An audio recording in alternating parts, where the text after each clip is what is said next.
Chapter 1 Resignation on the first day of work. Manager, I want to resign. Eisen handed the resignation letter to the middle-aged man with thinning hair and gold-rimmed glasses. As he spoke, he showed a bit of embarrassment, but his tone was quite firm. Eisen Turner, are you serious? John reached out and stroked his short brown hair, then glanced back and forth between the resignation letter and Eisen. Yes, manager. I suddenly have a new plan for my future life. Eisen shrugged his shoulders. His tone was very calm, and there seemed to be no abnormalities. If I remember correctly, you just joined the job this morning?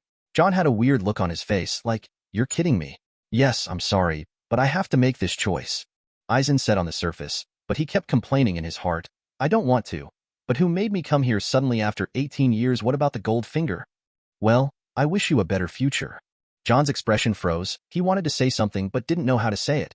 So he nodded and agreed to Eisen's resignation request, and finally gave Eisen a goodwill blessing of, thank you. After thanking him, Eisen turned back to the office and began to pack his things. This conversation is a bit inexplicable, but everything has to start from the beginning. Eisen Turner was just an ordinary citizen in his previous life. His life was as flat as water without any ups and downs. The past is like smoke, so I won't repeat it anymore. I just remember that the last memory is that I fell down while staying up late to check bugs for a Krypton Gold game made by the company. Unexpectedly, in a blink of an eye, he came to Manchester, England, and became a baby born in 1972. The family conditions in this life are also ordinary. His father, Jeff Turner, is a technician in an automobile factory, and his mother, Ivy Merlin, is the editor-in-chief of a book publishing company. Born into such a family, although Eisen didn't enjoy the treatment of the rich second generation, he still had enough food and clothing. Not to mention, Eisen has already planned his life since he learned that he was reborn in England decades ago.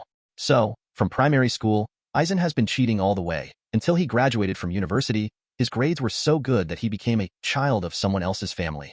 During this period, Eisen also accumulated more than £2 million in savings by copying novels and songs based on the memories of his previous life. Since he has made a lot of money, his parents have no objection to Eisen's plans for the future of his life. So, Eisen entered a London film and television company and tried to figure out the way in it for a few years, and then opened his own film company to play by himself. In this way, not only can the good movies in memory be copied out, but also IP can be jointly developed with the publishing company where my mother works. On the morning of July 4th, 1990, that is today, Eisen had just joined the job as a production staff of Fies Forest Film and Television Company. Everything was going according to plan, but unexpectedly at 10 a.m., a sudden accident occurred, which completely canceled Eisen's life plan. After putting some documents into the handbag and packing his own things, Eisen left the Emerald Forest Film and Television Company, went downstairs, and turned into a corner coffee shop. After ordering a cup of coffee, Eisen calmed down by sitting quietly by the window seat. Others thought that he was enjoying the delicious coffee alone, but only he knew that an illusory screen appeared in front of his eyes. Yep, that's why Eisen changed the course of his life when he suddenly activated the fabled gold finger on his first day at work. On the Unreal screen is a character panel. To be honest, I have been using Yegwa to read and read books recently, change sources, and read aloud with many timbers. Yegwa Udo Android and Apple are all available. Character: Eisen Turner. Extraordinary talent: magic, activated, magic value, 10, add 10 points of magic every day. Extraordinary characteristics: none. Miracle feature: 1 copy, automatically get 1 copy every year. Looking at the character panel in front of him, Eisen suddenly felt that everything in the world is so beautiful. Judging from the panel, the extraordinary talent is the activated magic power, and the magic power is only 10 points. Coincidentally, Goldfinger can increase his magic power by 10 points every day, which means that his magic talent was only activated today. But what is the magic for? Is it possible to cast magic? Thinking of this, a smile appeared on Eisen's face. But when he saw the supernatural and miraculous characteristics, Eisen was puzzled again, because he couldn't deduce anything from these words alone. Eisen tried it, but no matter whether he put his mind on the miracle characteristic or the supernatural characteristic, he didn't feel the slightest change, as if these two characteristics did not exist. However, judging from the current situation alone, the function of Eisen's Goldfinger is relatively simple. At the very least, the attributes such as strength, physical strength, and defense of characters in Eisen's imagination do not exist. In addition to having no intuitive data attributes, even skills do not exist. At present, the only mana value that Eisen knows is that it can increase by 10 points every day, but what is the use is still a question mark. Time passed slowly, and suddenly, Eisen's eyes lit up as if thinking of something. Even a smile appeared on the corner of his mouth. Then he got up and walked out of the coffee shop and entered the bookstore next to him. After a few minutes, Eisen returned to the coffee shop and sat by the window again. It's just that Eisen has 5 more notebooks, a pen, and a bottle of ink in his hand.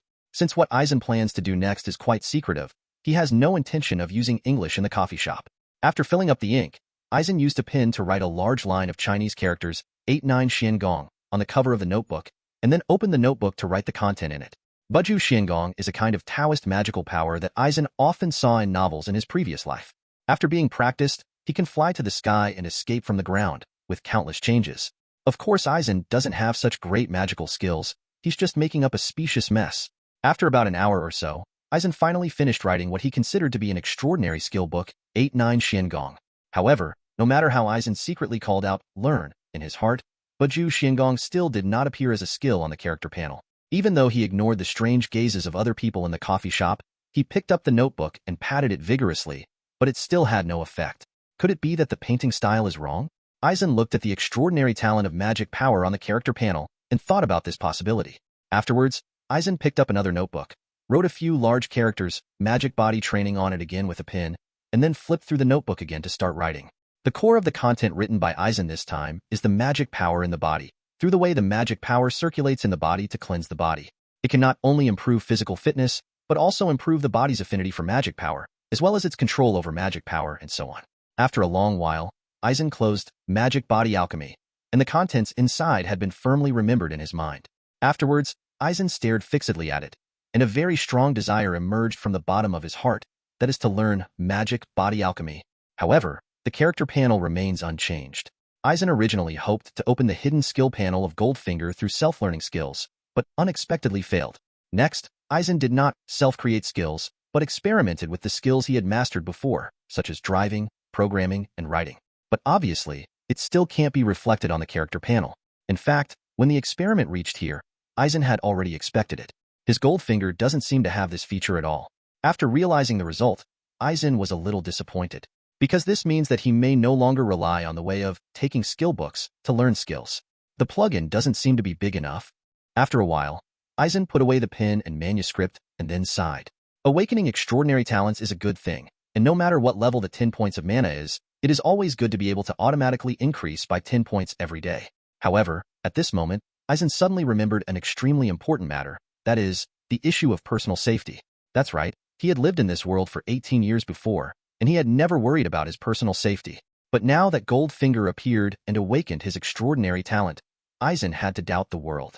Was he really just reborn into England decades ago? Or is this a parallel world with extraordinary power hidden? If he hadn't awakened his magic power, he certainly wouldn't have thought about it. After thinking of this possibility, Eisen couldn't help but start to mutter in his heart. It seems that before we figure it out, we still have to keep a low profile and hide it. Looking at the handbag in front of him, Eisen suddenly felt annoyed. Because if you want to hide it in a low-key manner, it's better to keep going to work quietly and pretend to be like a normal person. But he was disturbed by the sudden appearance of Goldfinger, and he quit his job on impulse. But the matter has come to this point. Eisen can't help it. He can't go back with the cheek and continue to ask to go to work. So, feeling a little tired, Eisen gave up this unrealistic idea. With a thought, the character panel disappeared from his eyes, and then Eisen pondered about his next plan. Time passed bit by bit, and soon it was 12 noon. After recovering, Eisen still hadn't figured out what to do. Afterwards, Eisen ordered a pasta at the coffee shop and dealt with it simply. Chapter 2 begins at the leaky cauldron. After walking out of the coffee shop, Eisen temporarily forgot his troubles. Looking at the cars whizzing by on the street, he suddenly felt that even the smoke in the sky became lovely. After Goldfinger appeared, although Eisen still felt a little bit confused about the future, he already had a bottom line in his heart. In fact, it is also understandable. After all, who wouldn't be like this after owning Goldfinger? Walking on the street, Eisen glanced at the nearby bookstores one by one, and then a strange shop caught his attention. This is... Looking at the dark and dilapidated building in front of him, Eisen looked back. That's right, this is Charing Cross Road, and there are many bookstores on the street. He muttered inwardly and looked up again. Sure enough, between a bookstore and a record store, a dark and slightly dilapidated shop suddenly appeared in a place he had never noticed before.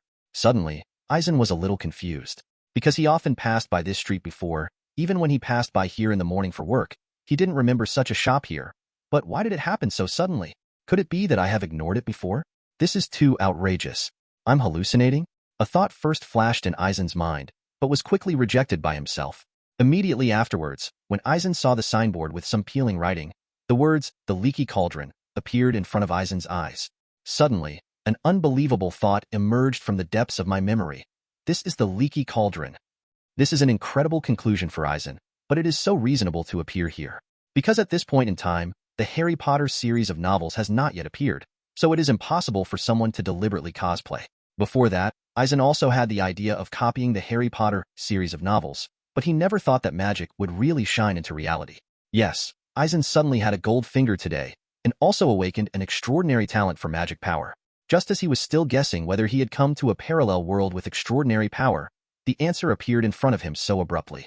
After careful observation several times before and after, Eisen felt that he was right.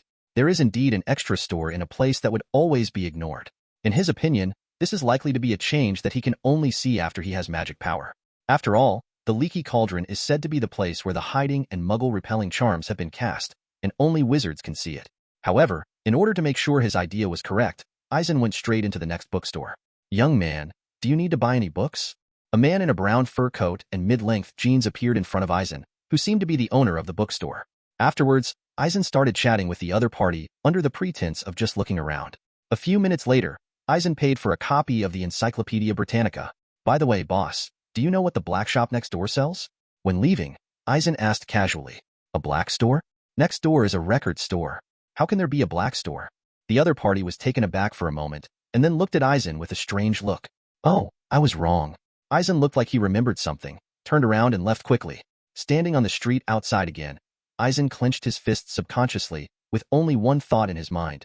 It really seems to be the leaky cauldron. In other words, currently the best app for reading and listening to books. Yegwa reading, Yegwa you do install the latest version. After pondering for a while, Eisen still felt that he had to go in to make sure. If it was the leaky cauldron, then he also wanted to see if he could enter Diagon Alley. Of course, Eisen was still a little depressed when he learned that this was Harry Potter's world. Because he was 18 years old this year, it was impossible for him to enter Hogwarts School of Witchcraft and Wizardry to study magic at such an age. Thinking of this, Eisen was filled with resentment again. Why didn't Goldfinger appear when he was 11 years old to help him awaken his magic power? But now that it was like this, he had to go to Diagon Alley anyway, buy a wand of his own, and then buy some magic books. Because at this moment, Eisen already figured out that the magical power he awakened was indeed used to chant spells and cast spells. Therefore, self-taught magic has become Eisen's primary goal at the moment. But is it really okay to just go in like this? Eisen looked down at the slightly formal attire he was wearing for work, and the thought crossed his mind. However, when he saw the Encyclopedia Britannica he had just bought in his hand, a smile appeared on his face. "Well, yes, I can pretend to be a wizard who studies muggle life and social habits." Afterwards, Eisen stepped forward and pushed open the wooden door of the leaky cauldron, and walked in. In an instant, Eisen felt as if he had changed into a different world, separated from the outside world into two worlds.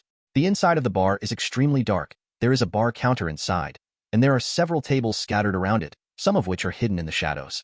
Candles lit some of the tables, lending some light to the dimly lit bar. Of course, the most eye-catching are some old men and old women in robes. It can be seen that they are all wizards. That's right, the leaky cauldron. Seeing this scene, Eisen was sure at once. Behind the bar is an old man with almost bare hair who looks like a nutcracker. Presumably, this is Tom, the owner of the leaky cauldron.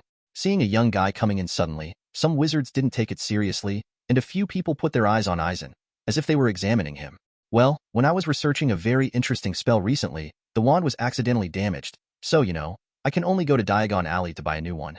At this time, Eisen's mind was full of after turning around 1,000 times. He shrugged his shoulders and said the reason he had made up long ago. "And try your best not to reveal your flaws." Maybe it was because Eisen was acting normal enough, or maybe it was because the owner of the hotel didn't bother to dig deeper, so the other party just nodded and motioned for Eisen to follow. Across the bar, Eisen followed the hotel owner to a small patio surrounded by walls. Except for some weeds, there is only one trash can inside. Count 3 pieces to the top of the trash can, then count 2 pieces horizontally, and knock 3 times. Watching the action of the hotel owner taking out his wand and hitting the wall tiles, Eisen murmured silently in his heart at the same time. Then, the bricks on the wall began to move, and a small hole appeared in the middle, and then the hole expanded rapidly.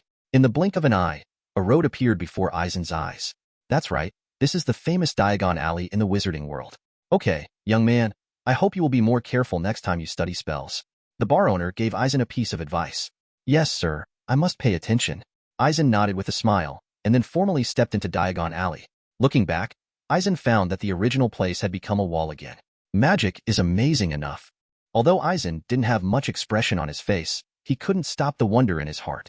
At a glance, the narrow streets are full of shopping and people coming and going. Since this time period is the time when new students from Hogwarts School of Witchcraft and Witchcraft enter school, the whole street is very lively. An owl shop, a broomstick shop, a shop selling all kinds of quirky silverware and more. Eisen has already prepared a little mentally, and also feels dazzled. This is the world of wizards, the wonderful life of wizards. Here I come. With a roar in his heart, Eisen finally showed an exaggerated smile on his face. However, the top priority is to exchange some galleons, otherwise, nothing can be bought.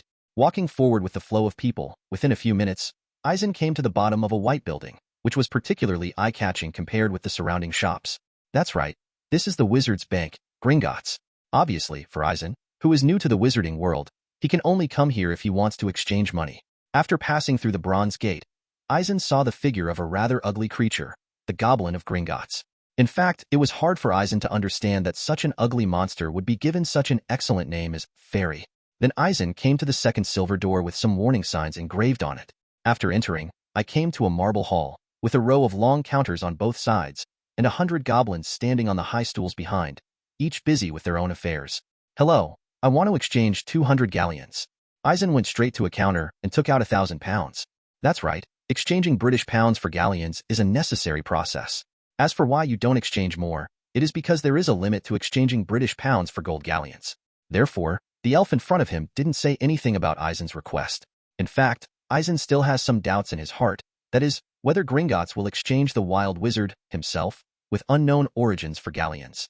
If it was only exchanged for young wizards who had just entered the wizarding world, then Eisen would have to find a more normal reason. For example, I have been living in the Muggle society for the past few years to conduct Muggle research, and now I plan to study magic and so on. But fortunately, the other party didn't follow up. After the 200 galleons were exchanged, Eisen left Gringotts. Chapter 3: The Characteristics of the Wand. Now that the money has been exchanged, the next priority is of course to buy a wand that suits him. No way, whenever Eisen remembered that wizards in the world of Harry Potter needed wands to cast spells, he couldn't stop complaining. For any wizard, the wand is pretty much everything. Without a wand, the wizard is basically doomed. Recommended, Yegwa reading and chasing books is really easy to use. Download Yegwa here, everyone can try it soon. Even if some powerful wizards like Dumbledore and Voldemort can cast spells silently and without wands, it's just that they are more powerful.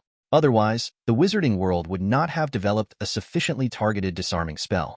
Therefore, no matter what Eisen decides, the wand is a must-buy. So, Eisen shuttled through the crowd again. Along the way, Eisen saw the Yila Owl store, the Magic Joke store, and the Lehan bookstore. In addition, there are Quidditch boutiques, Mrs. Malkin's robe shop, second-hand robe shop, and so on. Eisen knew that everything in front of him was so novel, and everything had a charm that fascinated him. However, Eisen knew what his current task was, so he didn't stop to watch, but walked directly towards Ollivander's wand shop.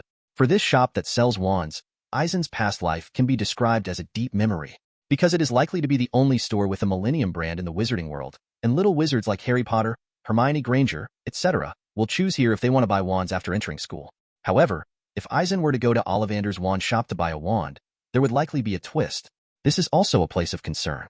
When he entered Diagon Alley from the Leaky Cauldron before, he could tell the bar owner that the wand was damaged by researching a spell, but if he wanted to buy a new wand for this reason at the Ollivander wand store, he might not be able to do so. What's the matter? Because in the memory of Eisen's previous life, the owner of Ollivander's wand shop was an old man with a very exaggerated memory. When the little wizard entered school, he remembered exactly what wand the other party's father had used.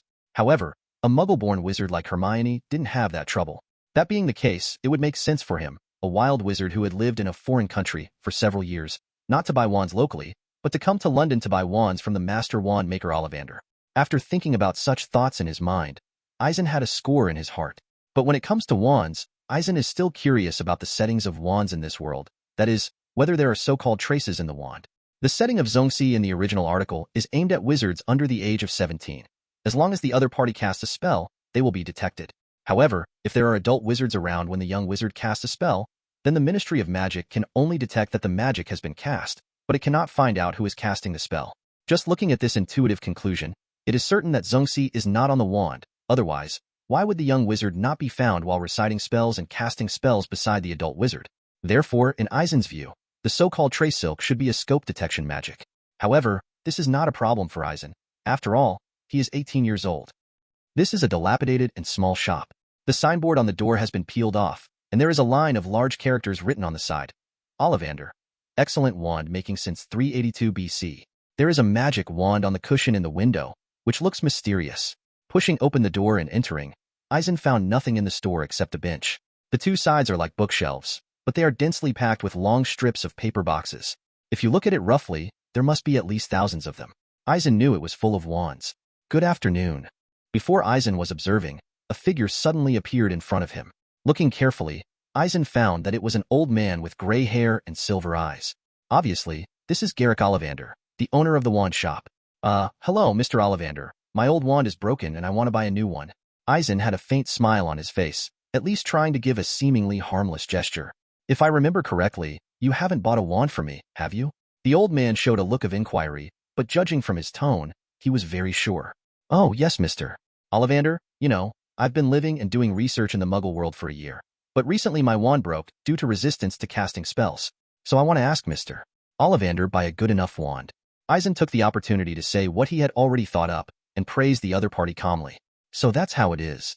Ollivander's face showed a dazed expression after learning about the experience that Eisen made up, and then he continued proudly, of course, the wands sold by Ollivander are all high-quality goods. Wand. While talking, Ollivander pondered for a while, then groped from the shelf and took out a cardboard box, took out one of the wands, and handed it to Eisen. Well, how about trying this wand? Excellent combination. Ash, unicorn hair, 12 inches. The scene in front of him made Eisen a little puzzled. Why didn't he measure his height, arms, and other data? However, he quickly took the wand with his right hand. The moment he took the wand, a strange sense of comfort rippled through his body. The whole wand seemed to be a part of his body, and even the little bit of magic power in his body circulated smoothly throughout his body. This feeling immediately excited Eisen. Oh, great, very good. It seems that it chose you. Ollivander showed a satisfied expression after seeing Eisen's expression. Hiss. Suddenly, Eisen gasped. It turned out that just when he was about to inquire about the price, a virtual screen suddenly appeared in front of his eyes. Below this sentence is and no two buttons. For a moment, Eisen thought a lot, and his mind was a little messy, but right now is not the time for research. So, Mr. Ollivander, how much is this wand? In fact, from the memory of the previous life, Eisen knew that such a price was the price of a magic wand. However, because he was anxious to figure out the new function of Goldfinger, he didn't go wandering anymore. He first went to a second-hand robe store to buy a second-hand robe, and then went to Lehan bookstore to buy all the books in the Standard Spells, Elementary series. Of course, in addition to this, there are books such as Beginner's Guide to Transfiguration, Transfiguration e Invisibility, Intermediate Guide to Transfiguration, Advanced Guide to Transfiguration, Theory of Magic, and so on. After buying all these, Eisen still has more than 150 galleons left. For the first time shopping in Diagon Alley, Eisen didn't want to buy crucibles, scales, and other items, and he didn't even bother to buy some weird magic props. After returning to the Leaky Cauldron, Eisen plans to stay here for a while. There is no way, because he bought a lot of things. If he goes out and gets exposed in the Muggle world, it is hard to imagine what kind of consequences he will have. After all, he can't do magic yet. Of course, in fact, if Eisen could buy a bag that was cast with the no-trace stretch charm and put all the items in it, then these worries would not be there. But unfortunately, he can't buy it at the moment.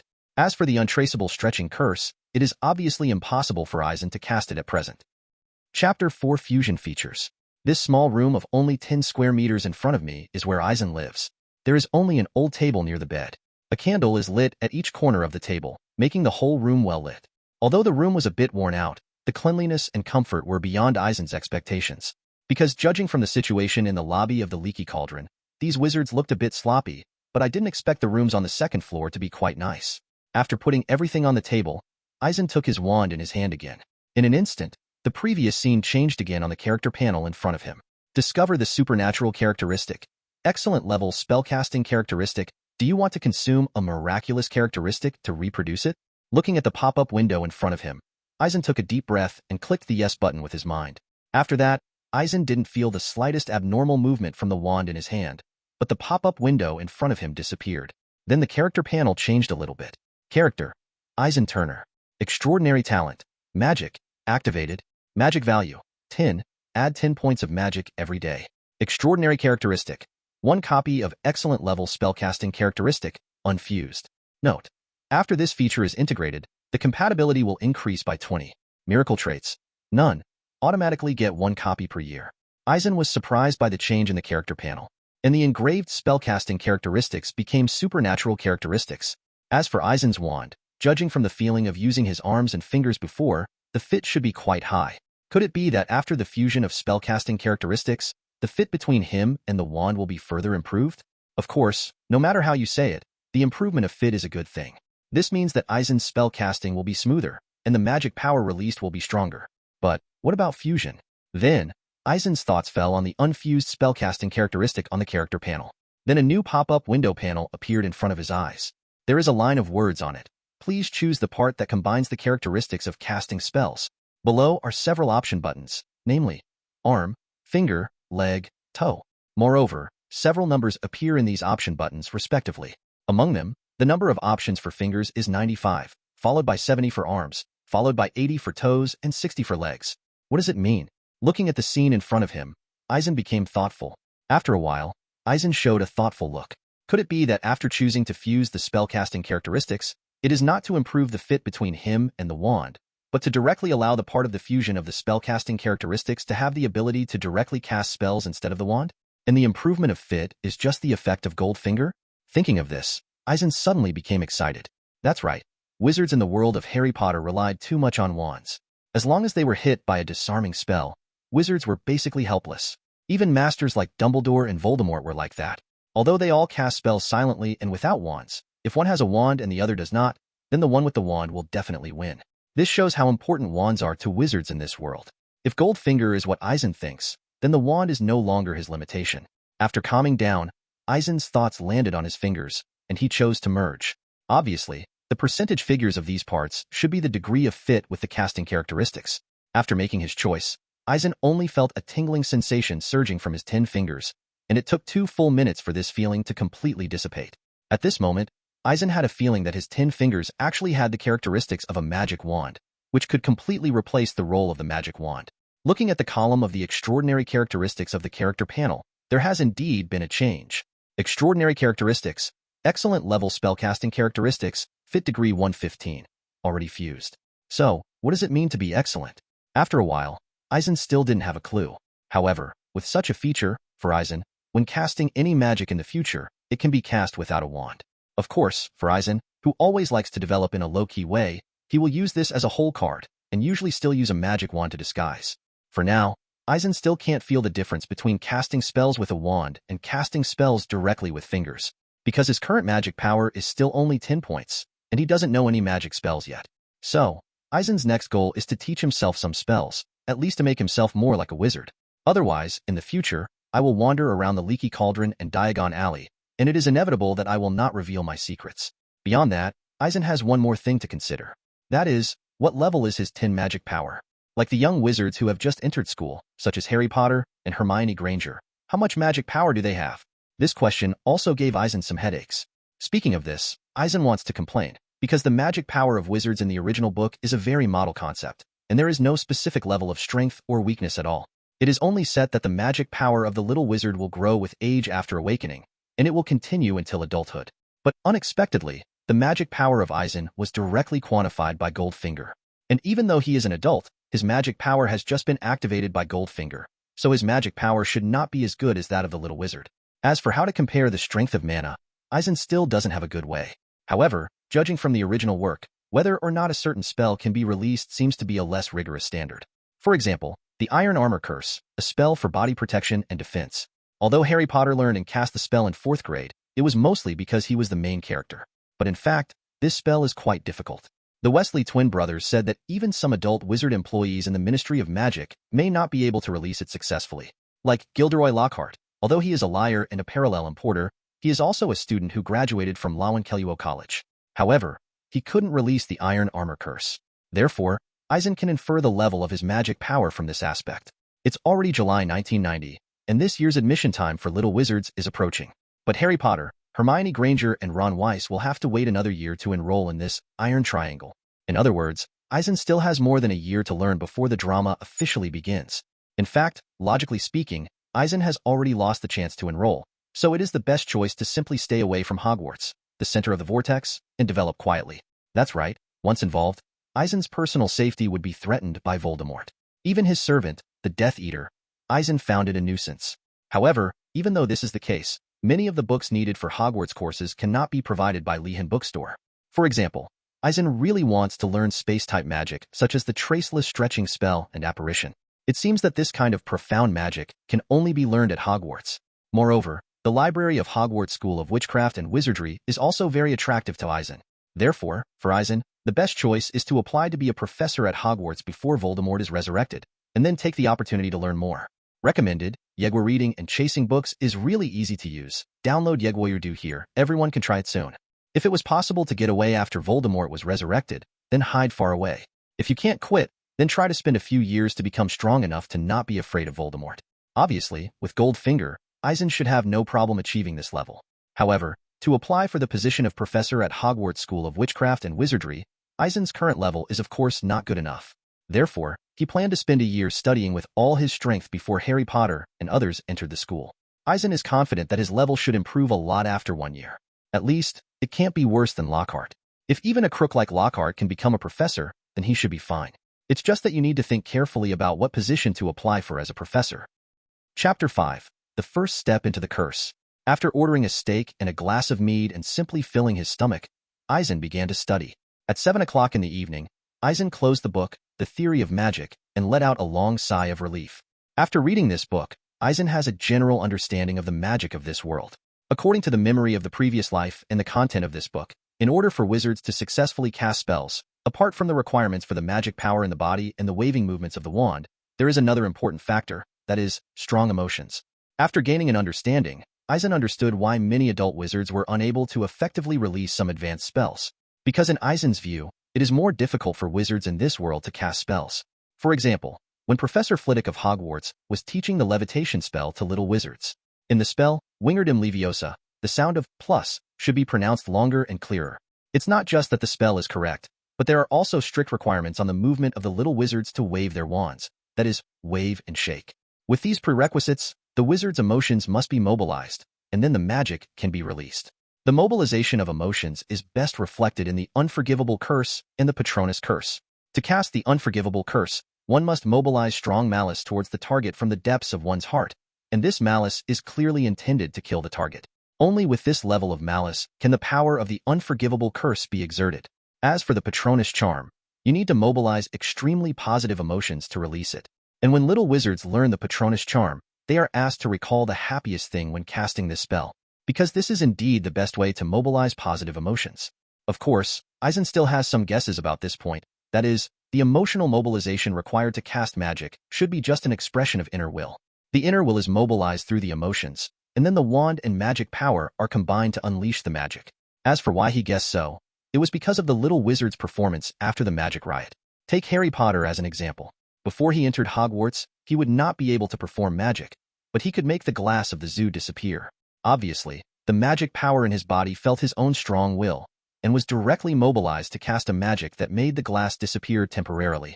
As for the process of the little wizard learning spells step by step strictly according to the requirements, in Eisen's view, it is very likely that it is a system that Hogwarts School has sorted out long ago.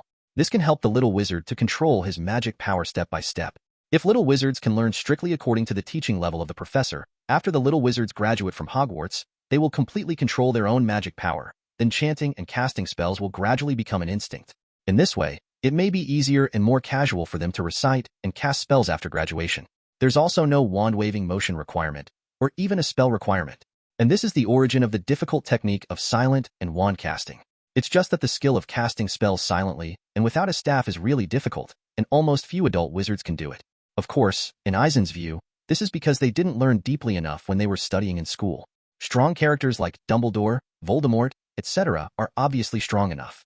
However, after gaining a general understanding of the magic in this world, Eisen remembered some details that he hadn't noticed before. That is, the spells in this world are strange. Because some spells are handed down from generation to generation by wizards, but there are also some spells that a wizard created directly. For example, Professor Snape directly invented a very powerful spell, Shinfeng Wuing Curse. This spell can only be broken by its counter curse, and nothing else can be done. So, here comes the question, how did Snape invent this spell? Eisen guessed that this should have a great relationship with Snape's level of charms, potions, and dark arts. Such a spell should be able to be invented after having enough background, and some kind of strong enough emotional mobilization. But obviously, all this is still guesswork for Eisen, who has not yet learned magic. Putting magic theory aside, Eisen picked up standard spells, elementary, and started studying. For a complete novice wizard, of course, it is necessary to learn from simple spells. Afterwards, Eisen tore a page out of his notebook, calmed down, and pulled out his wand. Wingardium Leviosa? Eisen waved his wand, then pointed at the torn page. To Eisen's surprise, after he chanted the spell, the page slowly floated up with the movement of his wand. Afterwards, Eisen put down his wand and tried it by pointing his finger directly at the page, and found that there was no problem at all. After successfully casting 2 spells in a row, the joy in Eisen's heart is beyond words. After all, it meant he had truly become a wizard. As soon as he thought about it, the character panel appeared in front of Eisen. As he expected, although he had learned the levitation spell, there was still no skill bar. Now, Eisen gave up, because the skills he knew would not be reflected on the character panel. However, when Eisen's eyes fell on the column of magic power, he still showed a puzzled expression. He found that 10 points of mana was still 10 points, and after practicing the levitation spell twice, his mana was not consumed at all. However, when he first discovered this problem, Eisen recalled the specialness of this world. That's right, wizards in this world seem to have no magic power consumption when chanting spells and casting spells. Whether it was the first Wizarding War or the second Wizarding War, Eisen had never heard of a wizard who was caught and killed because his mana was exhausted. In the memory of his previous life, Eisen vaguely remembered that in order to cope with the first round of the Triwizard Tournament, Harry Potter used quills, books, chairs, and other items to practice the flying curse, and after lunch, I practiced like crazy until 2 o'clock in the morning. But even with such crazy practice of spells, Harry Potter can still use spells after learning the flying curse. Judging from this performance, it seems that wizards really don't need to consume mana to cast spells. It's just that after Harry Potter finished practicing, he seemed rather tired. From this point of view, it seems that what the wizard consumes is energy. But if you think about it from another angle, anyone who has nothing to do and concentrates on something for more than 10 hours will probably be exhausted. But in any case, wizards do not consume magic power in their bodies when casting magic. After reaching this conclusion, Eisen suddenly felt a little strange. Since casting a spell does not require mana consumption, what determines who is more powerful? Why does Goldfinger give a quantified magic value? After a moment of contemplation, Eisen showed a sudden look. He remembered that Mad Eye Moody, played by Barty Crouch Jr., said when explaining the 3 unforgivable curses to the students that the killing curse required powerful magical power as the basis. To be honest, I have been using Yegwa to read and read books recently, changed sources, and read aloud with many timbers. Yegwa Udo Android and Apple are all available. And the other party also claimed that if the little wizards cast the death curse on him with their wands, at most he would have a nosebleed. Obviously, it can be seen from here that when the same spell is released, the amount of magic power greatly affects the effect of the spell. In other words, the amount of magic power is directly equal to the strength of magic power. This is also the reason why adult wizards are usually stronger than young wizards, because adult wizards obviously have more and stronger magic power. In other words, the magic value quantified by Eisen Goldfinger does not simply represent the amount of magic power, but more intuitively represents the strength of magic power. The two can be equated. Why do you say that? Because since chanting and casting spells does not consume mana, it is impossible to determine the power of magic by how much mana is consumed. In Eisen's view, the success of magic release should be the skill of casting spells and proper emotional feedback. The total amount of magic power in the body determines the power of the magic after it is released. After reaching this conclusion, many of Eisen's doubts were resolved. After thinking about it, Eisen felt relieved all of a sudden. Because his magic power can increase by 10 points every day, which means that the strength of his magic power will also increase every day. Perhaps, before long, he would be able to punch Grindelwald and kick Voldemort. Chapter 6 1 year later. In a blink of an eye, the time has come to July 4th, 1991. A whole year has passed since Eisen just learned magic. This year has been extremely fulfilling for Eisen. After living in the wizarding world for a year, no one will think that he is a fake wizard. As for the learning of spells, it went smoothly for Eisen. It's just that, for him, there are indeed many spells in the wizarding world, not to mention commonly used spells, and there are many spells for various attacks and defenses. Originally, according to Eisen's own plan, he planned to specialize in several fixed spells. For example, the petrification spell for attack, the iron armor spell for defense, and the apparition spell for escape and movement. As the saying goes, one trick is fresh, and you can eat it all over the world. Eisen believes that if he continues to study, then there is no problem in forming a complete combat system with these 3 spells. However, when Eisen's magic power grew over time, he found that his overall physical fitness was also growing slightly slowly. Not only is the physical strength, endurance, and other conventional abilities enhanced, but even the neural responsibility continues to grow. You must know that apart from the amount of magic power a wizard's combat power has to do with, his on-the-spot reaction ability is also an extremely important factor. In other words, when Eisen was dueling with other wizards, As soon as someone else's wand was pointed at him, he would be able to react and fight back directly. In this case, Eisen's advantage is too great. Therefore, after careful consideration, Eisen replaced the petrification spell used for attacking with the disarming spell. Because when Eisen is facing the enemy, if he reacts quickly enough, the disarming curse is more targeted and can directly knock down the opponent's wand, making the opponent lose their combat effectiveness. If it is the petrification spell, although it can also take the lead, what if the opponent has a protective magic item? Therefore, it is more direct to directly target the wand. As for the defensive spell, Eisen still uses the iron armor spell as the core and has done a lot of practice. Because of this spell, it is very strong if you delve deeper. However, the more confusing point is that in the original book, it is set that the iron armor curse cannot resist the killing curse, but in the movie it can. But for Eisen, if his magic power continues to grow, then the iron armor curse he releases will become stronger and stronger, and it may not be impossible to resist the killing curse in the future. However, to be on the safe side, Eisen still allocated part of his energy to transfiguration, because whether it is the original book or the movie, the death curse can actually be resisted through a physical bunker. Just like when Voldemort was about to kill Harry Potter with the killing curse, he was blocked by the moving statue. Although the statue was blown to pieces, Harry Potter remained unharmed. In other words, currently the best app for reading and listening to books, Yegwa Reading, Yegwa do install the latest version. Of course, it was one thing for Dumbledore to be strong enough, but at the very least, it was an effective way to resist the curse.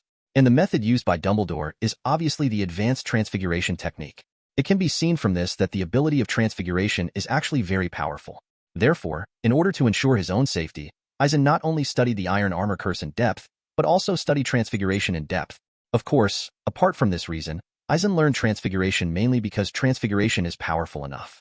For example, after learning the advanced transfiguration technique, one can freely transform stools, stones, and other objects into living creatures for attack or defense. Even, Eisen doubts that the upper limit of transfiguration can reach the level where elements such as fire and lightning can change at will. If this is the case, then transfiguration can definitely be regarded as the core ability of a wizard. As for the operating charm, Eisen actually wanted to learn it very much, because this is the ability to escape and save your life. Unfortunately, there is currently no place for Eisen to learn. From what he knew, one had to go to Hogwarts to learn apparition. Therefore, during this year, Eisen's main energy was to learn and practice the disarming curse, iron armor curse, and transfiguration. Even so, Eisen did not give up the study and practice of other spells.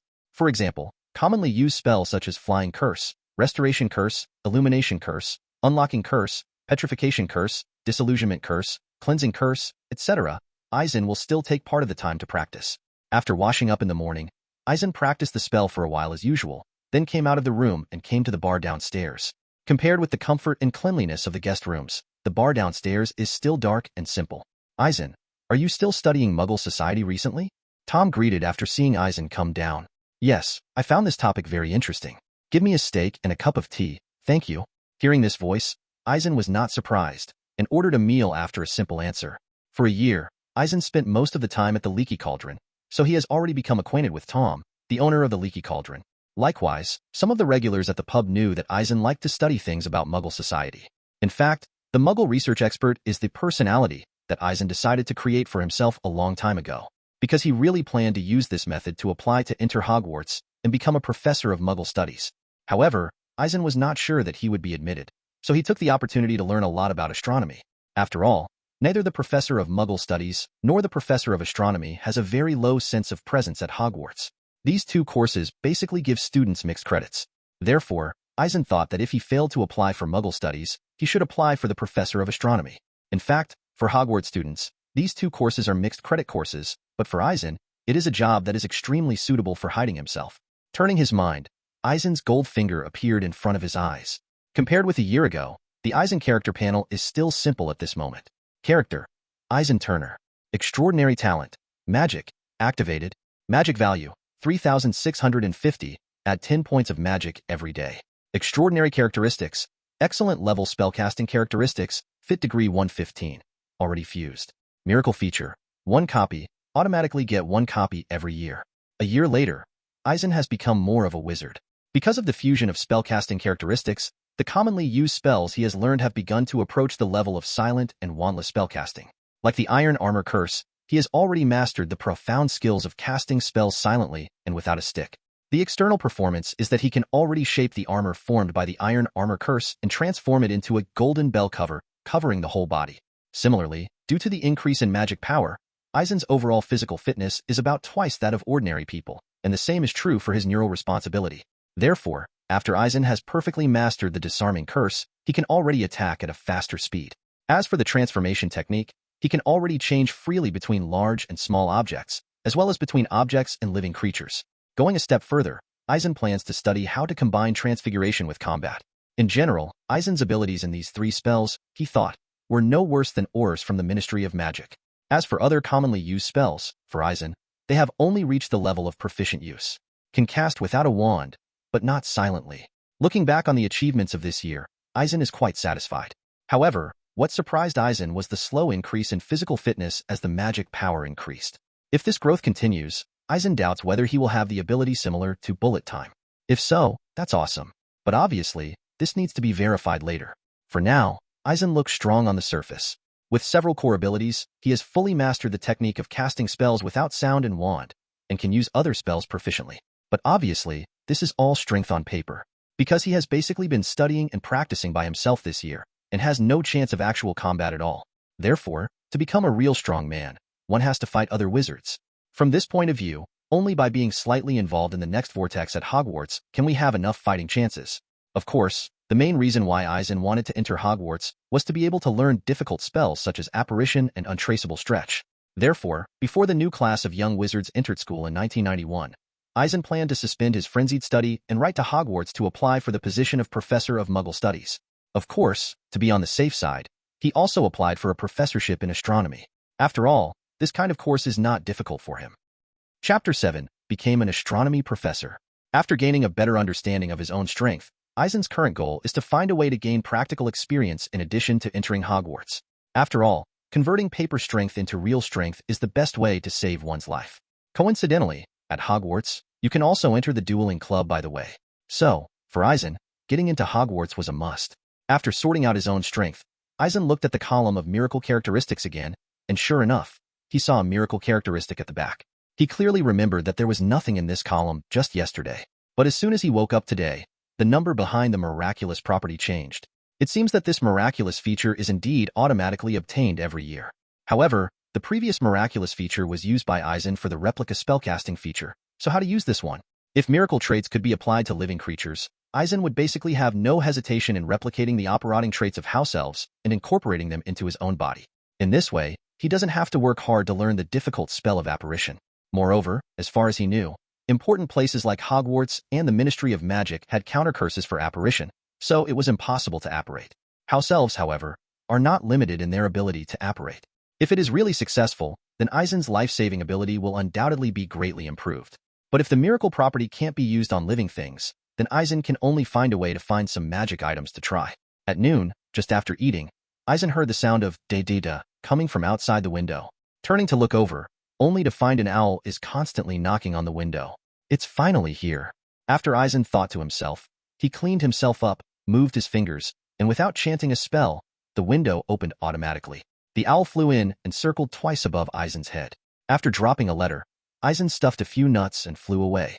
After picking up the envelope, Eisen found that the back of the letter was a very iconic pattern, a capital H letter surrounded by a snake, a badger, a lion, and an eagle. After opening the envelope, Eisen had a smile on his face. That's right, this is a letter from Minerva McGonagall, Vice Headmaster of Hogwarts, informing him of an interview opportunity for the position of Professor of Astronomy. To Eisen's surprise, he prepared for so long, thinking that he would be able to apply for the position of Professor of Muggle Studies, but unexpectedly he was a Professor of Astronomy. However, for Eisen, astronomy class should not be a problem. After all, in the memories of previous lives, although Hogwarts astronomy class was a compulsory course, it really didn't have much sense of existence. However, Eisen is quite satisfied with the result, because his main purpose of entering Hogwarts was not really intending to do his best to be a professor, but to take the opportunity to learn what he wanted to learn and make himself stronger. The envelope stated that Eisen needed to be at the Hogwarts Vice Headmaster's office by flu at 9 a.m. on July 15th for an interview. At 9 o'clock this morning, Eisen had already dressed himself very smartly. In the fireplace of the guest room, after throwing a handful of flu powder and shouting, "Hogwarts Deputy Headmaster's office," a green flame rose from his body and then disappeared. In the Hogwarts Vice Principal's office, Professor McGonagall looked at the documents in his hand with a serious face. As we all know, Professor McGonagall is the most severe of all the professors at Hogwarts. Pong! With a flash of green light in the fireplace, a young, energetic boy came out. You are Professor McGonagall. Hello, I am Eisen, and I am here to apply for the post of Professor of Astronomy. As soon as the scene changed, Eisen knew that he had arrived at the Hogwarts Vice Principal's office. Afterwards, he smiled and tried to be as polite as possible. Hello, Mr. Eisen. Please sit down. Perhaps it was the usual teaching style. When Professor McGonagall faced Eisen, he still looked expressionless. While stretching out his hand to signal Eisen to please sit down, a teacup on the table fell to the ground and transformed into a chair. Without chanting spells or using a magic wand, Eisen's transfiguration can currently do this level of transfiguration. However, this is not necessarily the full strength of Professor McGonagall. Watching this scene, Eisen sat down calmly, but had a rough estimate of his own strength in his heart. So, could you please tell us your views on astronomy class? Professor McGonagall began to question Eisen. Well, okay, Professor McGonagall, I think that for the little wizards who enter Hogwarts to study, astronomy really can't make them stronger, and it can't make them better master their magic power. After the interview started, Eisen directly named his point of view. Then, why does the little wizard take astronomy class? Mr. Eisen. Professor McGonagall finally showed a curious look on his face. In my opinion, learning astronomy can indeed help young wizards learn divination more smoothly. But there is another point, which I think should be more critical. When Professor McGonagall nodded, Eisen continued, more importantly, it can make the little wizards know how to be in awe. Awed. There was a scrutiny in Professor McGonagall's eyes. Yes, Professor McGonagall. You know, I have lived in Muggle society for a long time. After studying Muggle society in depth, I found that most wizards think that they are superior and look down on Muggles. Because they will magic, so also become fearless. This situation is obviously not advisable. Eisen expressed his point of view. Then, learning astronomy can make young wizards feel awe? Professor McGonagall seemed to be touched. Yes, that's right. I am also a wizard. I know that magic is amazing, a power beyond the imagination of Muggles, but obviously, we are not great, especially after studying astronomy and understanding the universe deeply. I found out that this is true. Therefore, I hope to be a professor of astronomy, so that young wizards can learn what it means to be awed. Only when you know how to be in awe will you become more mature. Similarly, their exploration of magic may also become more cautious. I think this mentality is very important for little wizards. Although starting from this aspect, Eisen is still not entirely sure whether he can convince Professor McGonagall. Okay, Mr. Eisen, I have understood your thoughts. Then, come with me. Judging from the way Professor McGonagall nodded, Eisen should have passed this level. Then, he followed Professor McGonagall out of the office, walked through a long passage, and entered the principal's office. Eisen knew that Dumbledore was currently the most powerful white wizard in the world, and Eisen could not speculate on his level of transfiguration. The office is full of various books and alchemy products, and the walls are hung with portraits of the principals of Hogwarts School of Witchcraft and Wizardry. A phoenix next to the table is taking a nap. The phoenix appeared in the form of an ugly turkey, and Eisen was full of resentment, feeling that the word phoenix had been tarnished. Ah, hello, a young wizard. The portraits hanging on the wall seemed to wake up suddenly, and one of them greeted them in a slightly exaggerated tone as if they were familiar. Although he knew that this was the former principal, Eisen didn't know who he was, so he just saluted and looked at the old man with a pair of glasses and a beard that stretched to his chest. So, Professor McGonagall, do you think Mr. Eisen Turner can be a professor of astronomy? Dumbledore looked at the energetic young wizard, and then asked Professor McGonagall. Yes, Professor Dumbledore, I think Eisen's idea is very good. If he teaches little wizards, there should be no problem. Obviously, Professor McGonagall thinks there is no problem with Eisen's performance. Well, it just so happens that Professor Aurora has left. Dumbledore nodded, then looked at Eisen. Then, would you like to teach astronomy? Yes, I do, Professor Dumbledore. The matter was finalized, and Eisen finally showed a happy look. After coming out of the principal's office, Eisen finally breathed a sigh of relief. Apart from teaching astronomy to little wizards, Eisen will study more in depth. Then, congratulations, it's time to call you Professor Eisen. Professor McGonagall, who came out a step behind, congratulated Eisen. Thank you, Professor McGonagall. Eisen didn't take the position of Professor of Astronomy seriously. As for teaching the little wizards, it was just taking them to observe planets and stars in the astronomy tower. If possible, he can mix some of his private work into the classroom and tell it. In other words, currently the best app for reading and listening to books, Yegwa Reading, Yegwa do install the latest version. After all, he had learned from Professor McGonagall that there was only one astronomy class every Wednesday night. Chapter 8 Meeting Harry for the first time. However, after becoming the professor of astronomy at Hogwarts, Eisen did not leave in a hurry, but made a request to visit the entire Hogwarts. This simple requirement is not a problem for a professor. Still, Professor McGonagall raised some caveats. For example, Some areas in the Forbidden Forest are very dangerous, and Eisen needs to pay attention to them. Of course Eisen knew about this, and he didn't have nothing to do, so he went to the Forbidden Forest to find something. Hogwarts Castle has a very long history, because it is surrounded by a lot of spells, so in the eyes of Muggles, it is just a dilapidated ruin. But as he wandered around, Eisen still felt he had underestimated the castle's intricacies. While Eisen was visiting the classrooms of various subjects, Professor McGonagall returned to the principal's office. Professor Dumbledore, is it really okay for Eisen to be the professor of astronomy? Professor McGonagall returned to his usual look. Of course, but don't you think he's a good fit? Dumbledore obviously didn't care about this, but he still looked strange, as if Professor McGonagall didn't agree just now. Yes, he is indeed quite suitable, but his background?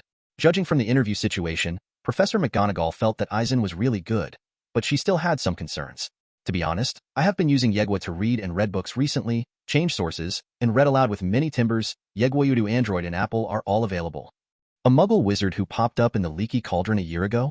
That's nothing, Professor McGonagall, especially since this is Hogwarts. For Dumbledore, Eisen's origins were not an issue at all. Well, then, Harry is going to enroll this year? Seeing what Dumbledore said, Professor McGonagall stopped asking, but mentioned the boy again. Speaking of this, an inexplicable expression appeared on her face. Yes, don't worry, Professor McGonagall. I've asked Hagrid to pay attention to Harry. Dumbledore's tone seemed to be lighter when he mentioned Harry Potter. Eisen didn't know that Dumbledore and McGonagall were talking about his origins, but Eisen didn't care much now, because he didn't have any bad thoughts about Hogwarts, and he didn't have the idea of making troubles, so even if his origins were completely exposed, it wouldn't be a big deal. After a brief tour of Hogwarts Castle, Eisen left. After all, there are still 2 months before the little wizard enters school, and he really needs to prepare in advance. In fact, for Eisen, he has become a professor at Hogwarts School of Witchcraft and Wizardry, so his next goal is relatively clear. First of all, house elves are easily accessible in the Hogwarts kitchens, and it is necessary to determine whether the miracle ability can be used on them. After solving the problem of miracle characteristics, it is necessary to find a way to learn difficult spells such as the apparition spell and the traceless stretching spell. Even if Eisen doesn't learn black magic like the unforgivable curse, he still needs to learn about it. As for the advanced skills in transfiguration, animagus transfiguration, although Eisen wanted to learn it very much, after careful consideration, he decided to give up. Because animagus transforms into a random animal, it is impossible for the wizard to become whatever he wants. To be more specific, what kind of animal the wizard will usually turn into is related to the wizard's personality and weight. Obviously, this is a pitfall for Eisen. After all, he doesn't know what his character is like. It's okay if it turns into a cat or an eagle, but what if it turns into a pig? The uncertainty is too great, so Eisen really doesn't want to take any chances. Finally, Eisen also plans to devote part of his energy to the research and production of magic props. After all, his gold finger can currently reproduce extraordinary characteristics from magic props. If he can make suitable magic props, then his strength will definitely be stronger. As for the adventurous actions of the Iron Triangle, in fact, Eisen does not want to interfere too much. However, it should be fine to give them some help now and then. In this way, Eisen can do a little bit for himself, and it can also make the plot smoother. After returning to the leaky cauldron through the flue powder, Eisen changed his wizard robes, and then planned to go out to buy some items needed for the class. That's right, what Eisen planned to buy this time were Muggle astronomy books and astronomical telescopes. In fact, if Eisen just played with the little wizard casually, there would be no need for these things. But no matter what, he didn't want to leave a bad impression on the students because of his 2 lives. Just like Gerald Lockhart, if the little wizards are left with the impression that they have no real talents, then Eisen may not be able to stay in Hogwarts. This morning, as soon as Eisen came down from the guest room on the 2nd floor, he was attracted by the scene in front of him. I saw that as the door of the leaky cauldron was pushed open, a tall figure walked in, followed by a slightly thin boy wearing glasses. Seeing this scene, Eisen can basically be sure that this is the first scene when the curtain officially kicks off.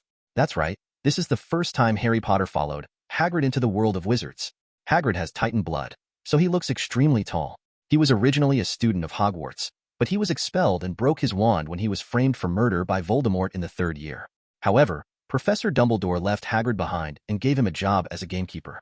This time, Hagrid's destination was Diagon Alley, and he accompanied Harry Potter to prepare for admission. Hey, Hagrid, old rules? Tom the innkeeper called out, holding a glass, seeing Hagrid enter. Obviously, from the attitude of Tom, the owner of the leaky cauldron, it can be seen that the two have long been old friends, but then Hagrid rejected the other party's arrangement and said that he was working for Hogwarts. After being rejected, Tom was not annoyed. When he saw Harry Potter beside him, he couldn't help but take a closer look at him for a moment, especially on the other's forehead. there was a lightning-like scar there. Oh, could this be Harry Potter? While talking, Tom hurried out from the bar, ran to Harry Potter, and held his hand. Welcome back, Mr. Potter. It was obvious that Tom was very excited. After being teased by the hotel owner Tom, all the wizards sitting around surrounded him. Even though the wizards were quite old, everyone came up to shake Harry's hand, expressing wonder and honor. Hagrid stood aside smiling and didn't stop, while Harry Potter looked bewildered, because he didn't know that he would be so popular. However, Vincent, who saw this scene, recalled a detail. Afterwards, he carefully observed the wizard at the scene, and as expected, he saw a pale young man with a turban wrapped around his head. Professor Quirrell. Hagrid greeted the young man. Sure enough, this is Professor Quirrell from Hogwarts. But ironically, although he taught defense against the dark arts, he was possessed by Voldemort, the Dark Lord. Therefore, Eisen did not rush forward to join in the fun. After waiting for about 10 minutes, Harry Potter and Hagrid finally broke free from the entanglement, and Eisen followed the two to the small patio behind without making a fuss. Before Hagrid could do anything, he saw Eisen following him. I know you, Hagrid. I'm Eisen Turner, the new professor of astronomy at Hogwarts, and I'm planning to buy a telescope. Before the other party could speak, Eisen introduced himself first. Oh, Professor Eisen, I'm Hagrid. I'm the key keeper of Hogwarts, the hunting ground guard. This is Harry Potter. Sure enough, after hearing Eisen's self-introduction, Hagrid let down his guard. Then I introduced Harry Potter. Harry, welcome to Diagon Alley. Hearing Hagrid's introduction, Eisen first tapped the bricks with his wand to open the passage leading to Diagon Alley, then nodded to the little boy, a gesture of welcome. Thank you, Professor Eisen. Maybe it was because of being surrounded by people for too long. When Harry Potter said this, Eisen always felt that he was a little silly. Then, I have something else to do. See you after I enroll. Eisen didn't bother too much, so he left with an excuse. That's right, Eisen thinks it's enough just to meet and get to know each other, and there's no need to talk too much to each other. Besides, he did want to buy something. Chapter 9 Extraordinary Features and Magic Items.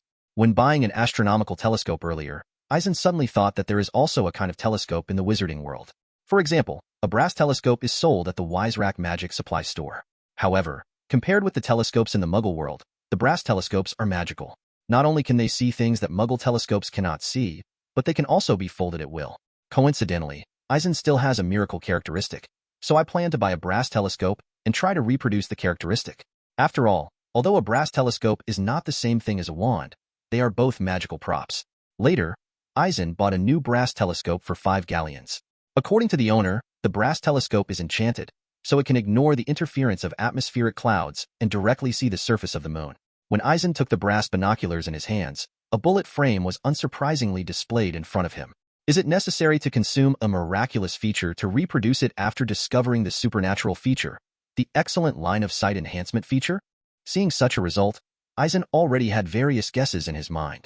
The line of sight enhancement feature, as can be seen from the name, should be a feature that allows people to see far away. In Eisen's view, this feature should be integrated into the eye part so that it can see far and far. For example, seeing directly on the moon? But after pondering for a while, Eisen felt that it was impossible. Because, if you can directly see the moon after incorporating the line of sight enhancement feature, it would be a bit abnormal. Moreover, he is not sure whether the line of sight enhancement feature has the effect of ignoring clouds and atmospheric interference of the brass telescope. Some people may say that in the world of wizards, seeing far seems useless. Thinking about it carefully, it seems that this is really the case. Because seeing far away has nothing to do with whether the wizard can fight or not. Whether it is fighting or fleeing, it is the same. Could it be that if you look far away, you can kill the enemy with a spell from 800 miles away? Obviously impossible. In this case, isn't the line of sight enhancement feature tasteless? That's true, but in Eisen's view, enhanced line of sight paired with apparition can be very powerful. One must know that in the world of Harry Potter, apparition is a magical method capable of teleportation. And to apparate to a certain place, you have to be very familiar with a certain place. Otherwise, the danger of apparating would be greatly increased if only viewed through photographs. But if you can see the destination directly, wouldn't it be much more convenient? For example, Eisen looks directly at the moon to apparate in a critical moment. Although it seems outrageous on the surface, it is completely possible in theory. However, even if Eisen could really do it, he probably wouldn't have the guts to risk his life. After all, such outrageous behavior is indeed dangerous enough. So, should we replicate this feature? Originally, he planned to wait for a period of time after entering Hogwarts to formally teach, and then try to find a house elf. But I didn't expect the second feature that can be reproduced to appear so soon.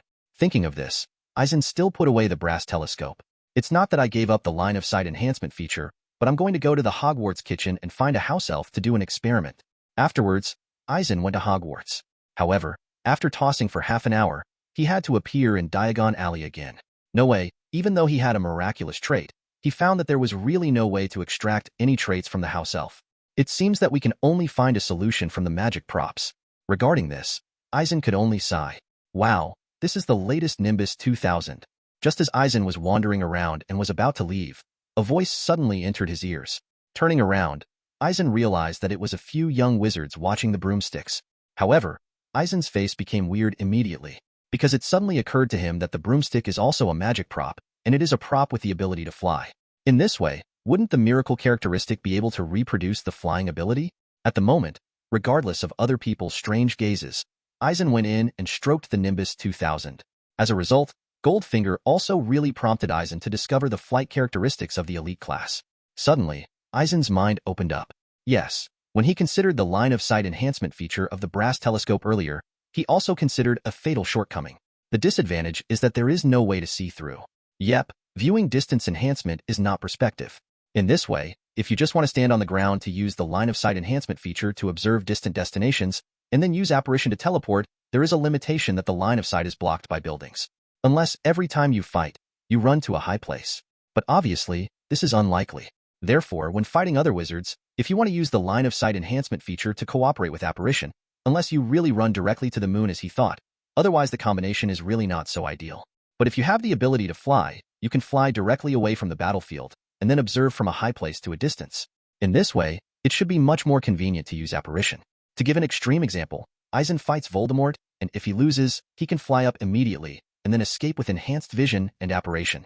Thinking of this, Eisen himself felt a little shocked, because he suddenly discovered that the miraculous features of Goldfinger are so powerful that it is like a plug-in.